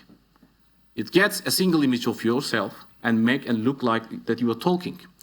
Deepfake has a very, very harmful use in the social networks. Has anyone heard of the term sextortion? Or is anyone aware of what was the Zuckerberg is in confessing to the US Senate recently? Deepfake is being used to blackmail the minors by creating their images, their videos, as they are being naked, or as they are being very ashamed of them. And the people doing that are using them to blackmail that. And many of them had psychological problems, but some of those unlucky children killed themselves. So how can a policy stop that? How can we do that? It is practically impossible with our current mindset, because you can write policies for the ones who actually willing to apply it. So you can apply all the generative AI companies in the world, those set of rules, but there will be still some place left that our society is going to have a very bad impact from that. So then, okay, what will be the solution? Well, that part is highly personal opinions, and my vision is coming from what we experienced in Turkey, trying to do, and not only in Turkey, in many developing countries. As we are here, it is also important to underline developing countries are very different from the others, the already developed ones that we can talk. So, in the future, we are expecting to see an AI companions built, the AI models working to protect us on behalf of us. So this is not just writing about policies. We should actively building solutions to run with us. Like immediately when you start talking, maybe even you are 3 years old, there should be an AI companion actively copying every data, but also, of course, keep it as private as possible to you. Because that AI is going to act like a protector of you against all those cyber attacks, against deepfake. So you need, and we need, some technology working on us So it is not just writing the rules, but actively learning our boundaries. And in this, there are also levels of applications. We are going to need personal AI companies. Very soon, for elderly people, you're going to need assistance. Only under 5 years, everybody is going to recognize probably a rule come up, and in each social network, there should be an assistant enforced to be used if an elderly people is consuming data on social network. Because it is not fair enough for them. Imagine your father, your mother, already can easily get lost in the social network. What we enhance every content with AI, they can believe almost anything. So we need a direct approach, and we need a publicly applicable and private-public participations to build solutions like that. And that AI companies is going to different scope of applications. We're going to have AI companion for persons, a personal agent for us, but AI companion for our family. Because when you start to talk about ethics, we already know ethics doesn't have a global definition. In different cultures, even from Western to Eastern, only in 100 kilometers away, you're going to find different applications, different understanding of ethics. So, and it is a very local mechanism. You cannot globally define and you can just not globally let one organization to define the rules on everybody. There is no one global definition of good. There is no one global definition of fair already. How can we find solutions even at this very moment? Our organic societies do not have the exact answer what ethics, what is not, what is ethical, and if it is still subject to debate, how can the AI systems build on that could have possibly have this globally fair solution for everybody? So in that means it is going to be like AI agents in a war with the other AI agents, actively a warfare. Someone is on your side, someone you trained as a family, someone you trained as a society on one side, that AI agent will be actively protecting you, all the other automatic generated content, decision makers, and pre-informational statuses. So this is ongoing. And then the final problem, it is about money. Everything is about money. When you look to the economic structure of this, no single authorization, no government has enough capacity to build the solutions on behalf of that. Because practically what we are doing together is we can create enormous amount of detailed reports. We can create uncountable levels of policies. But when applying that against us, there are large private companies using people's data, doing R&D. In fact, they are already own more than 98% of every patent applying in AI is coming from private companies. So do we have a really chance against that? And there is no such money that we can accumulate as government, as regulators, as rule makers to increase the speed of R&D against the market, because the market is always bigger than what is happening out there. Therefore, we need to write policies to use the profit in the markets, to leverage that power to something, as we call that, maybe a data economy. So we are going to need good guys to earn money out of accessing data, out of building AI models, to build for us our very necessary, much needed AI agents, AI companions to protect us against the big guys. So that means that we are not going to have just paper-written policies. We're going to have policy agents, which are going to themselves as AI agents, use that rules, so it will be programmatic. Next level of actions to be taken, we are going to find ourselves, probably rule makers, trying to do good for the world, building AIs, just like writing the laws in the past. So that means the very fabric of governance is going to be changed. We need a programmatic governance model for the society. Okay, and the final question, in fact, I was expecting someone to ask already, where will be the money coming from and how are we going to leverage, how are we going to trigger this transition? So any industry is coming so fast and changing the money world so big. So that means there are billions of dollars, billions of euros there in the market, and everybody is running to that flow. What only a very small number of people probably here, everybody who has interested in to hear something about AI for good, we are less than these money makers. So what could be the way to that? We need to understand the basic fabric of society. before even trying to do something good. Let's look at a very basic case. Someone is so poor, and we here, wearing our fancy suits, by writing the rules, we decided to put some budget. And then that budget should be distributed. Of course, we need the rules to make decisions. If someone is earning less than that, if they have like that much kids, they are okay to get supported. We can write such rules, and we can try to protect the loss of labor by enforcing the private companies. Okay, you're going to hire at least this person, and at least this amount of manpower should be isolated, and many rules. But where will that money coming from? And where are we going to find the mechanics that? So there are very good examples, and the answers are already in the society itself. So in Turkey, we tried that in many ways. With my private company, I'm working in agriculture, and of course, you are very aware, agriculture is the most labor-sensitive market globally, because it needs a lot of human contribution. And then we started working on how actually that society protects them against technology, maybe against loss of profit, against any other unlucky state that happens. So then we finally recognized it's all about procurement power versus your distribution power. That means even more a simple sentence. You're going to give money to someone, but who are you going to give and how are you going to make that? So we used AI by applying that. And the idea was simple in the beginning. Okay, maybe I can just generalize this as an idea. Have you anyone, I'm sure you heard, but do you believe universal basic income is going to solve maybe majority of the social problems in our societies? Does anyone agree with that? It looks like a good idea.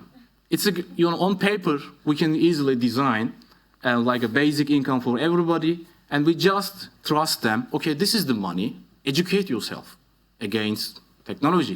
You're going to learn somehow the financial literacy, technology literacy, and of course, since you have a basic income, you're not going to be poor. Then you're going to build up a society in a helpful way. You're going to be part of that. Maybe if we can ensure that, we don't need to worry about that much job losses. In practicality, it looks like a good idea when you're writing on the paper. But if you apply this into some sort of neighborhood, you now recognize the problem itself is in the society itself, because the money is not evenly distributed. When the surface of the society is not just big, clean, no resistant, and perfect surface. It has holes, it has boundaries, and its problems. If you can give money to every member of a family, if in an Eastern country, most likely the money is going to accumulate to the father, because they have enormous power of their social network. This is a very small family. So we first, in the beginning, try to give a equal amount of money to the farmers who seems to need, and then let them to just procure whatever they need. And then we observe the fact that the society bend that power again into the power centers. So that's another problem that normally you can trace. And at that point, then we created an AI to change the cost of money when they are about to procure something. So there is no actual money. We didn't give them money. We just give them at some capacity on the procurement. But the amount of data need to be processed can only be solved by AI, by high level of integration. So imagine you have a payment card in our system. I give you procurement amount for what you do. If you are a farmer, I know what you are going to produce. I know the life cycle of your production. And I know when and what kind of agricultural input you need.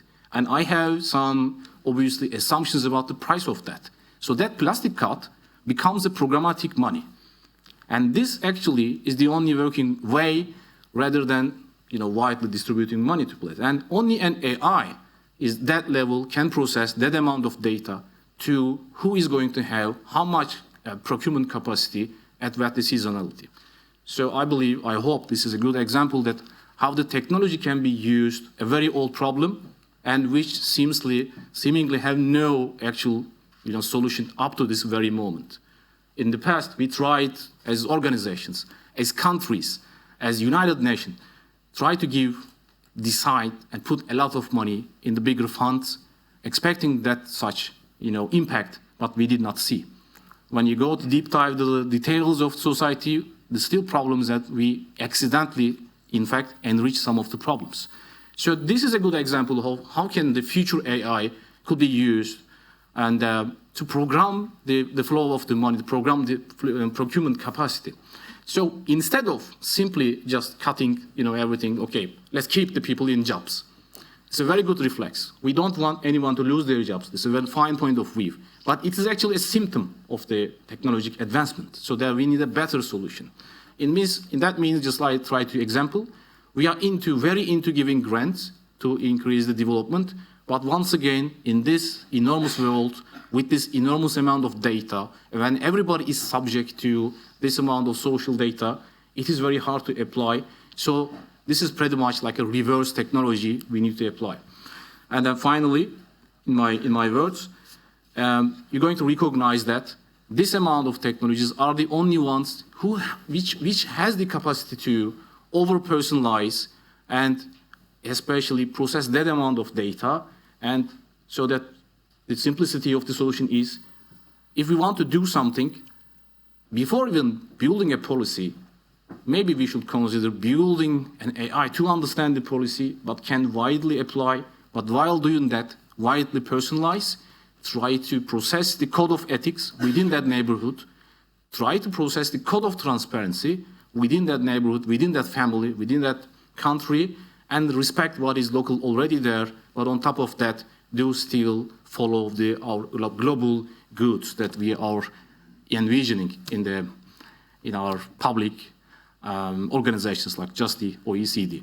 So thank you, and if it is boring to some extent, I already apologize for the lecture, but I still expect some questions. Thank you. Umut, thank you very much. It was a really wider answers, and you addressed lots of policies questions. And I thank Mr. Stefano. This is the right time to go back to you because you are the expert in the room. So just before going to that question, maybe 2-minute answer because we are on time at least. Like my question really, like data is created by human, right? And it is biased. Do you think that is it possible to have a non-biased world? Well, a non-biased world sounds like the very first publishment of the book Utopia. The word Utopia comes from a very old ancient book named Utopia, and in that word, it has been defined that everybody will be equal, no crimes, and everything is going to happen. World is going to have bias always because human nature contains that. Everybody has a bias. So as a person, when even see something in the very first moment, I born with that bias. And then if you put another people to this equation, as a couple, we have a bias.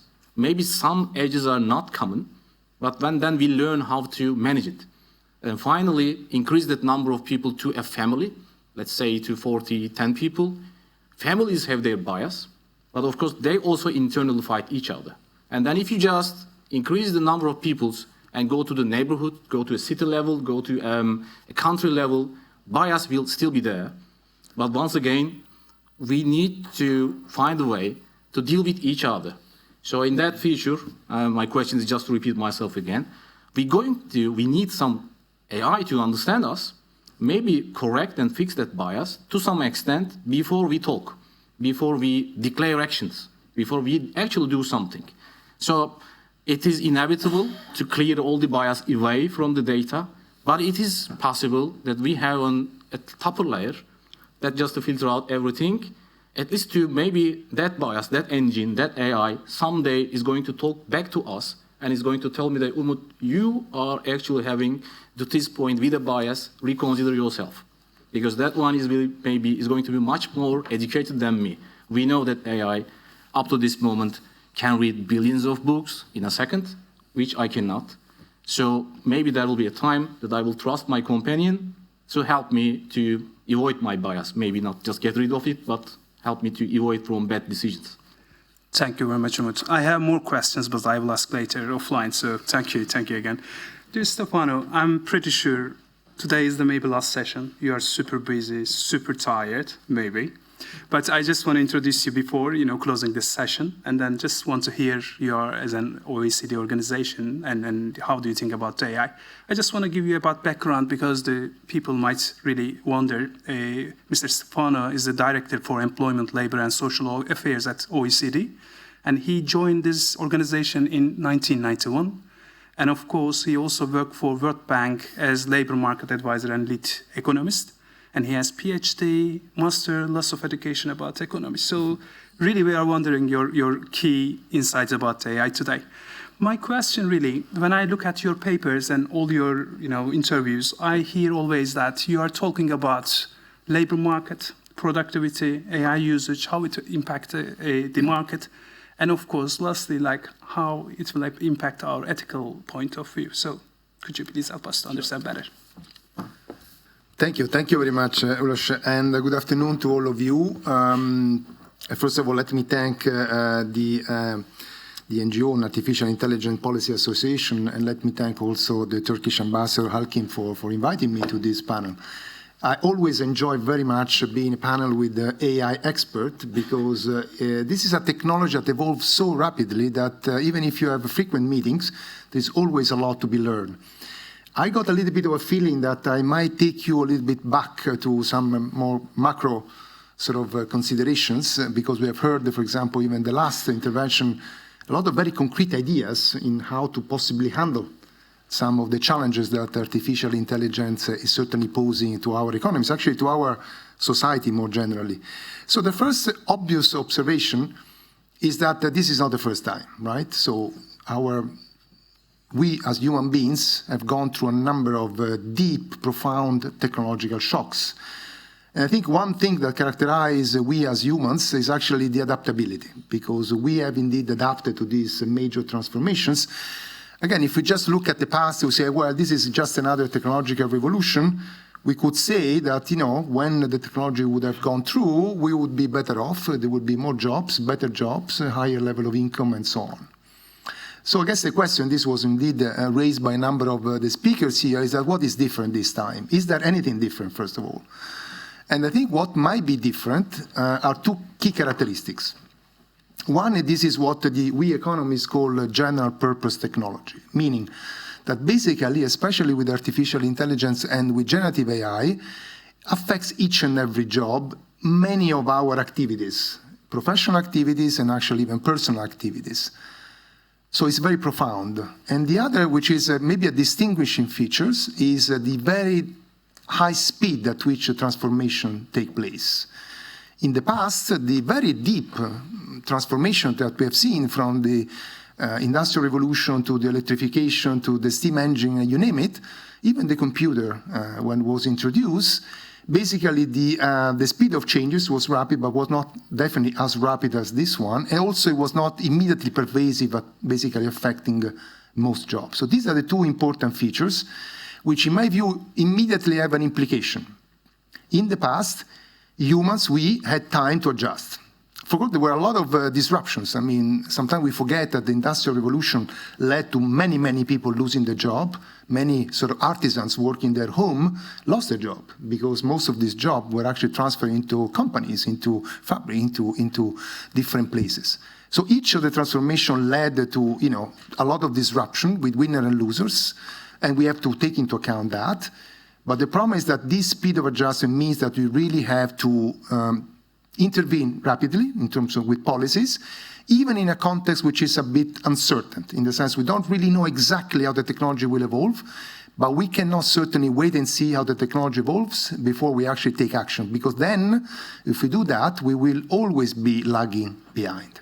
So that's a general message, but let me get into some of the work we have done at the OECD. What we have tried to do, because there is tons, I think anybody interested in AI can only be bombarded by tons of paper, documents, speeches, dystopic views about the end of the world, or maybe only panacea, this would be the solution all our problems. So what we have done at the OECD, this is our mandate to some extent, is to try to put some numbers, some fact on the table and just try to discuss this fact, this evidence. And of course, this is very difficult precisely because the technology is evolving very rapidly. It's difficult to actually get hard evidence because by the time you have this evidence, the technology has already moved a few steps ahead, very big steps, of course. First, to underline that already there are huge, many examples of the huge impact of artificial intelligence and generative AI in our economies, in our societies. I think in the previous speakers spoke, for example, about the dramatic impact of artificial intelligence in the health sector. It's just incredible. I mean, we're just seeing that even with the COVID-19, with the discovery of vaccines. We actually developed a vaccine in a few months. Any previous vaccine that was developed took 7 to 8 years. And this actually was a game changer in terms of actually addressing the COVID-19 crisis. There are huge development already in terms of preventing medical errors, and I think this will only sort of increase in terms of the impact going forward. And actually, maybe this is trivial, but it's not at all. If you ask any doctor, a significant reduction in the administrative time doctors and nurses have to spend just to fill in papers, or actually to fill information on a computer. So huge potential benefits, and we are only sort of grasping with many of them, but at the same time also significant risks, which actually pervasive in the sense that affect many dimensions of our work and actually our private life. So what we've done at OECD, this was done in 2022, I get to that because that's an important year. We developed a survey. We asked companies, 2,000 companies and their employers and 5,300 workers in 7 OECD countries in manufacturing finance about how it is the use of artificial intelligence in your company. We asked both the employer and the workers about the experience they had about using artificial intelligence. Why 22 is important? Because we thought we were ahead of the game because we had the first to actually have a concrete survey covering a wide range of companies.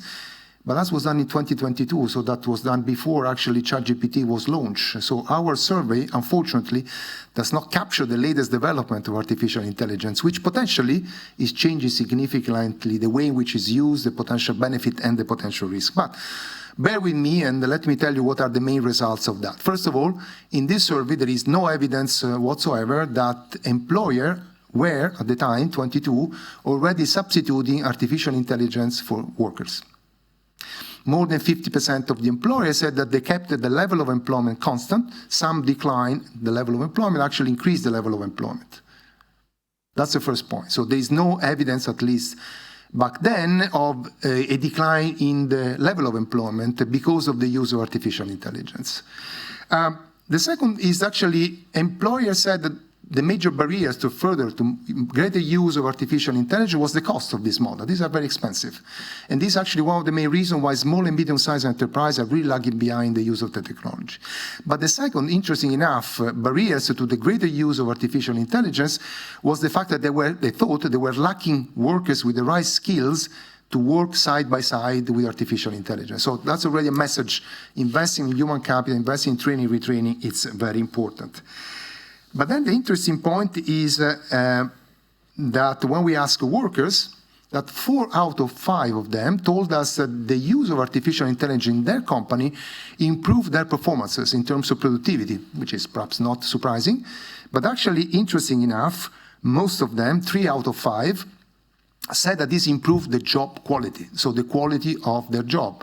In terms of the enjoyment, because some of the more repetitive, sometimes dangerous tasks were actually transferred onto the algorithm, but also because they can focus on the more interesting part of their job. Having said that, many of them were worried about the future. So they see how fast this technology was evolving, and therefore they see already that maybe some of their job or some of the tasks in their job may be at risk of actually being transferred onto the algorithm, onto the artificial intelligence. In fact, in our estimate, when we look at what people do in the job and what the algorithm, what AI can do, 27% of the job, not tomorrow, but in the next 10 years, are likely to be profoundly transformed. So many of the tasks in this job could be performed by artificial intelligence, and therefore the worker would have to adapt to perform other skills, other tasks, for which they may or may not have the right skills already there. The other thing which actually worries the workers is actually the fact that they are concerned about their privacy, the data, the information. They're worried about the fact that nobody explained to them whether and why the algorithm was actually used and how much it was used for. It was used for recruiting, it was used for checking their performances, it was used to actually select who should be promoted, who should be participating in training. So another interesting message is that communication by the employer on the workers on the use of artificial intelligence, on why it is used, for what is used, and what are the outcomes of the use of the technology is very important. But on the other hand, I think it's very important also to say that a number of concerns about privacy, explainability are very much high in the mind of many, many workers. Now, if I switch quickly, because I'm also conscious of time, into so what in terms of policy, I think a number of very important messages have been said. The first one I would like to share, which is an obvious one, perhaps, let's not reinvent the wheel. I mean, we, at least in, I think, all OECD countries and way beyond, we have a wide range of policy regulation already there that to some extent can protect us from some of the main risks associated with artificial intelligence. We have rules to protect the use of data, or the misuse of data, I shall say. We have rules, of course, to avoid the risk of basically misuse of biases or discrimination. We have, of course, rules for the safety and health at work. We have labor rules, and so on and so forth. The real question, in my view, is whether these existing set of legislation, regulation, and policies are enough to deal with the challenges that artificial intelligence specifically is raising. So do we have the right framework in place? So can we basically rely on that, or do we have to adapt this? And I think some of the work we have been doing at OECD in this context is precisely to do a mapping of the risks. What are the main risks that artificial intelligence in the workplace poses? To what extent policy and regulation are there to protect against this risk? And then once we have identified the main risks, maybe for some particular purposes, AI should not be used in the workplace because the risks are way too high. And this is a political decision, of course, a societal decision. There are maybe areas in which the risks are significant but can be handled because also the benefits are significant, are important. And there are areas in which, frankly speaking, the risks are minor and the legislation out there is already there, is sufficient. Why I'm saying that? Because policymakers cannot focus on everything, and it's very important for them to focus on what really matters, on the very important areas where actually their intervention is needed and actually is needed very quickly. I jump immediately to one of the points that was made before, because I think I fully agree that cannot only be national policies, we need international cooperation. I think the Hiroshima process, the GPI, there are a number of international initiatives which are there, are absolutely needed because national policies are absolutely important, fundamental, I would say, but without international cooperation, common rules of the game, I think some of the problems will actually materialize or will definitely reach us through the door, and so this will not be enough. So what we've done at OECD is basically to try to do this mapping of risk into policy and regulation, and try then to understand what are the top priorities, risks, what are the major risks, what are the priorities, and where are the gaps in the regulatory system that have to be closed in order to actually make sure we are protected as much as we can from the risk.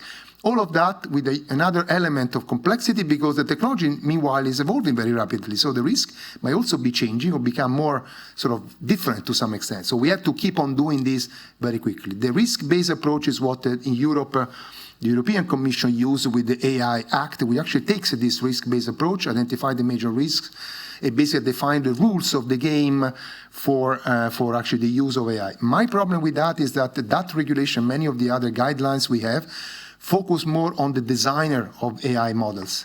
And I think focus a bit less on the use of AI in the workplace in different parts of the society. And I think we have to make sure that the good principle we have at OECD with the AI principle are actually then sort of applied. So the implementation, in my view, is very, very important. The other message is also that we need to make sure that at least when focus on the workplace, workers are engaged. And I think one of the results I was mentioning before is actually engaging workers improve the quality, the way in which basically AI is leading to increasing productivity, but also how people, workers, feel about it. So collective bargaining and social dialogue is quite essential. So I see that my moderator is actually conscious about time. Let me move on to what we are doing now, because I think it is important to, again, feed this evidence base with more evidence, with more facts. So let me tell you about the two projects we have ongoing. And these are two surveys in which, again, we're asking those who are working with AI to tell us how this is. One is actually one of the use of artificial intelligence that raises a number of concerns is the fact that the number of decisions by managers in the workplace is taken using artificial intelligence. It's not new, but I mean, in the selection of personnel for recruitment, artificial intelligence models have been used for quite some time. In the early screening of people who apply to a particular job, and sometimes now even into the interview process, leading to the choice of the candidate that are asked actually to join the company. But actually, more and more artificial intelligence models are used in many management responsibilities, including assessing the performance of the workers, in terms of selecting those who have the greatest potential for improvement and for career progression, and therefore also identify what kind of training could be offered to workers. So the next survey, for which we have 7 countries, is a survey to employers in which we're going to ask them which algorithm they're using for which purposes in the management of their workforce. So the algorithmic management.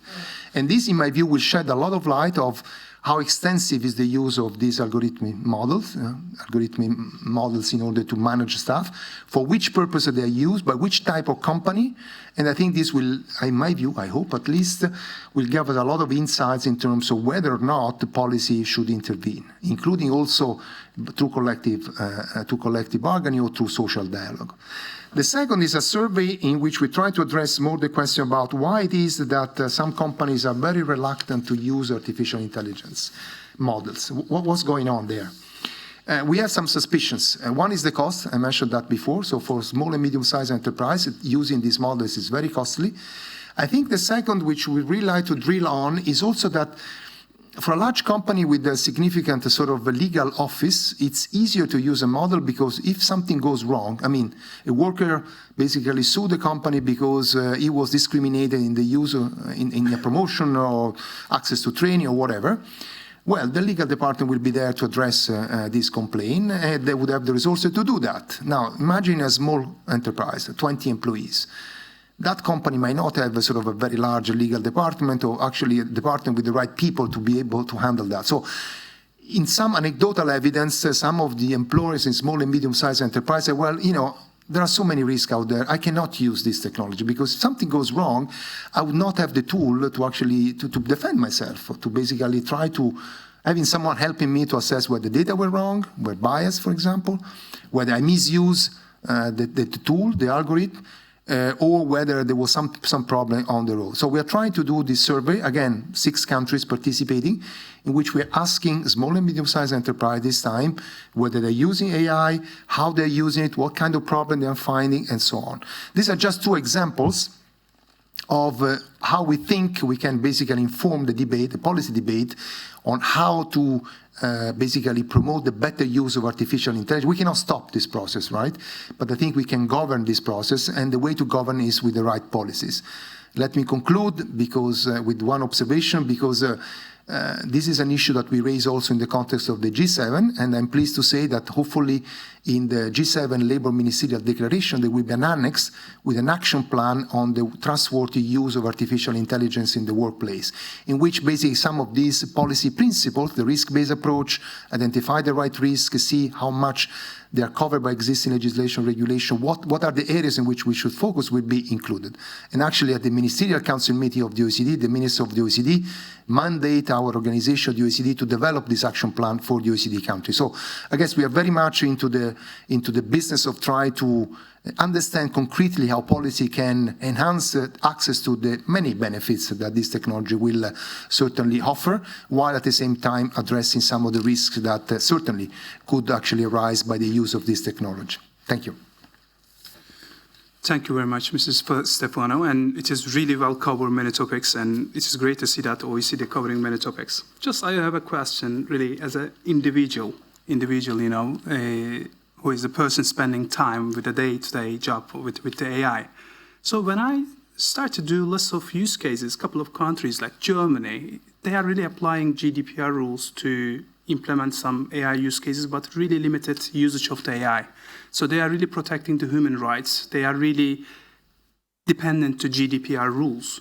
But when we look at the UK right now, they just released their 5 principles that you can be more flexible to do some creative jobs on the AI. But in parallel, like European markets are more conservative and they try to protect the rights.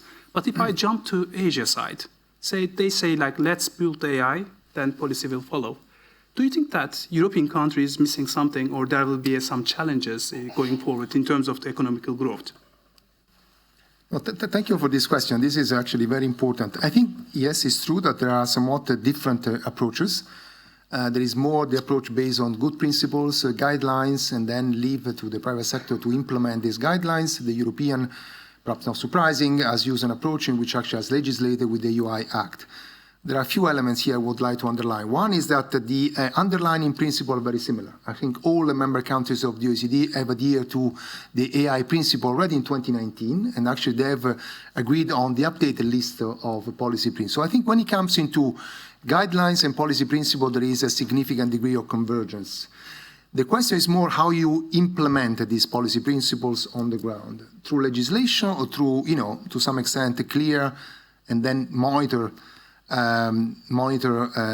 implementation policy. If you look at the United States, for example, if you look at the executive order of the president, it's actually extremely precise in terms of what needs to be done in the public administration at the federal level, but actually at the state level. So, I mean, there is a lot of specific intervention that are put in there. So it's not just the guidelines, it goes beyond that. Of course, other countries outside the OECD may have a more sort of let it go, and then we check and we adapt policies coming. But I think in many of the large economies, there is a realization that the use of AI also requires rules, because again, there is also an issue about the credibility of the use of these models. If things go wrong, and then there is a perception that this model can actually do a lot of damage, this may actually, to some extent, slow down the process of adoption. But I think the important point is through GPI, to all the international effort at the G20 level, we need the international cooperation. And I think we need international cooperation on agreeing upon the basic principles, but actually working together on the implementation. The implementation will be at the national level or at the European level, but the important thing is that also there is an agreement to what are the areas of risks where actually action is actually needed, and the fact that the G7, for example, are adopting the same action plan is important. Hopefully the OECD will adopt the same action plan. So this is a sign of convergence, but dialogue is absolutely essential. And I think, again, the point is that this dialogue has to take place quickly. We need a lot of action because I think the technology, meanwhile, is evolving very rapidly. Thank you very much, Mr. Stefano. So sorry for keeping to longer today, but thank you for joining us, and thank you very much OECD representatives and people who are hosting us today here. And thank you very much, Mr. Ambassador, for having us today. Thank you.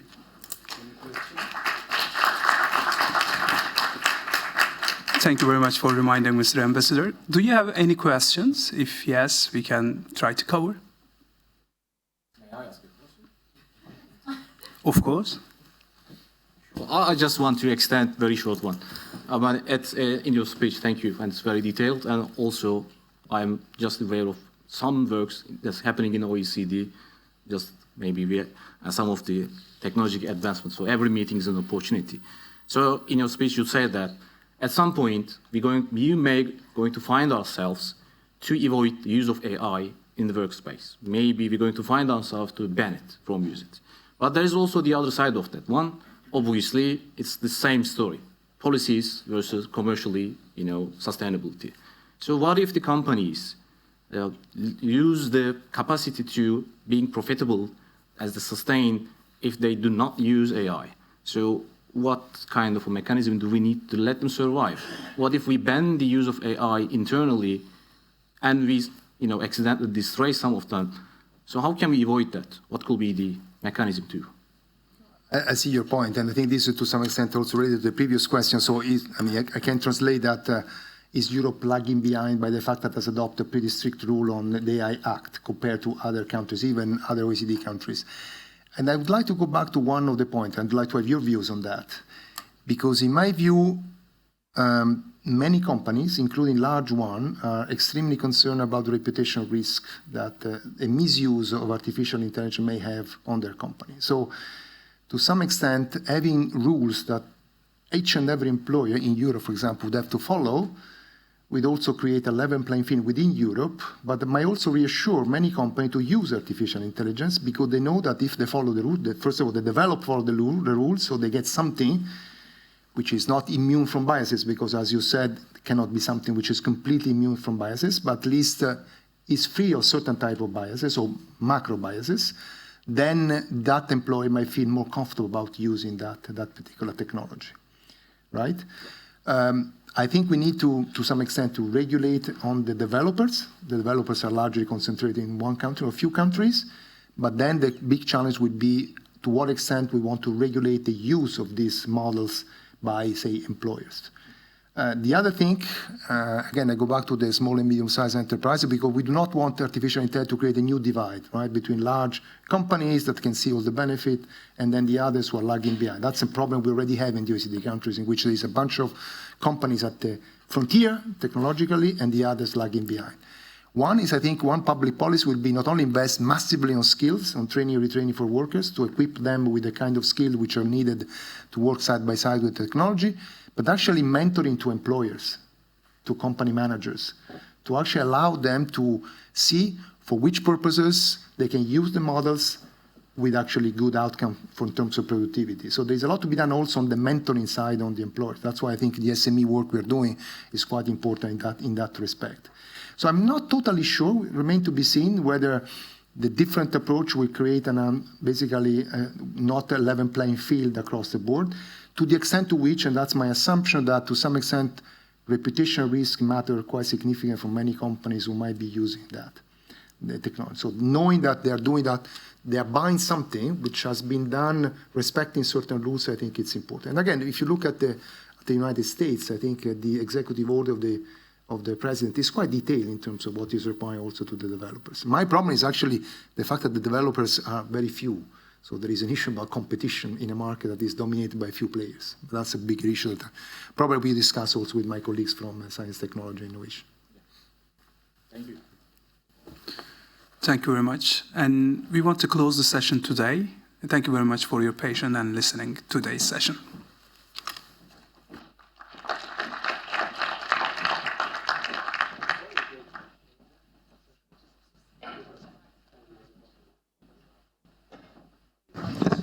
Dear ambassadors, dear colleagues, dear participants, first of all, I would like to apologize from Stefano because he had to interpret his meeting, so he had to come because we ran earlier than we expected.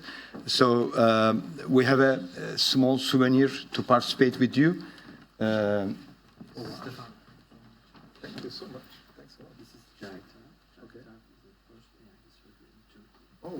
Yes. That was beautiful. Oh, thank you so much. So you see, he has been with us for a long time. Yes. And we have also some certificates.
Sonra bütün ekip belki. We can take the last picture together in front.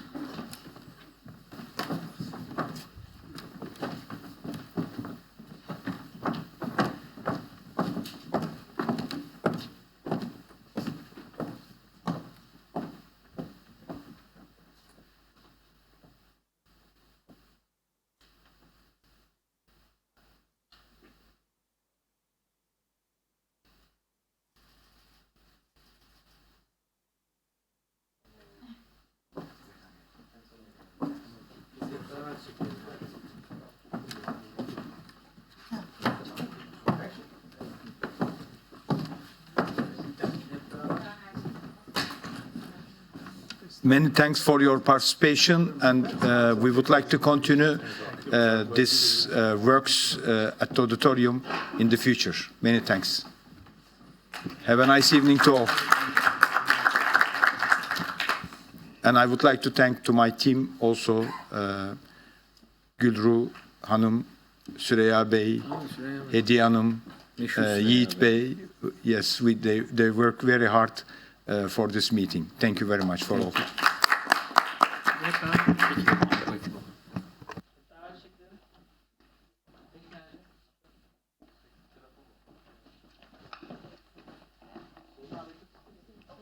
Pleasure.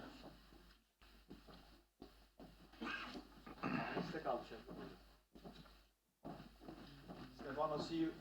Many thanks for everything.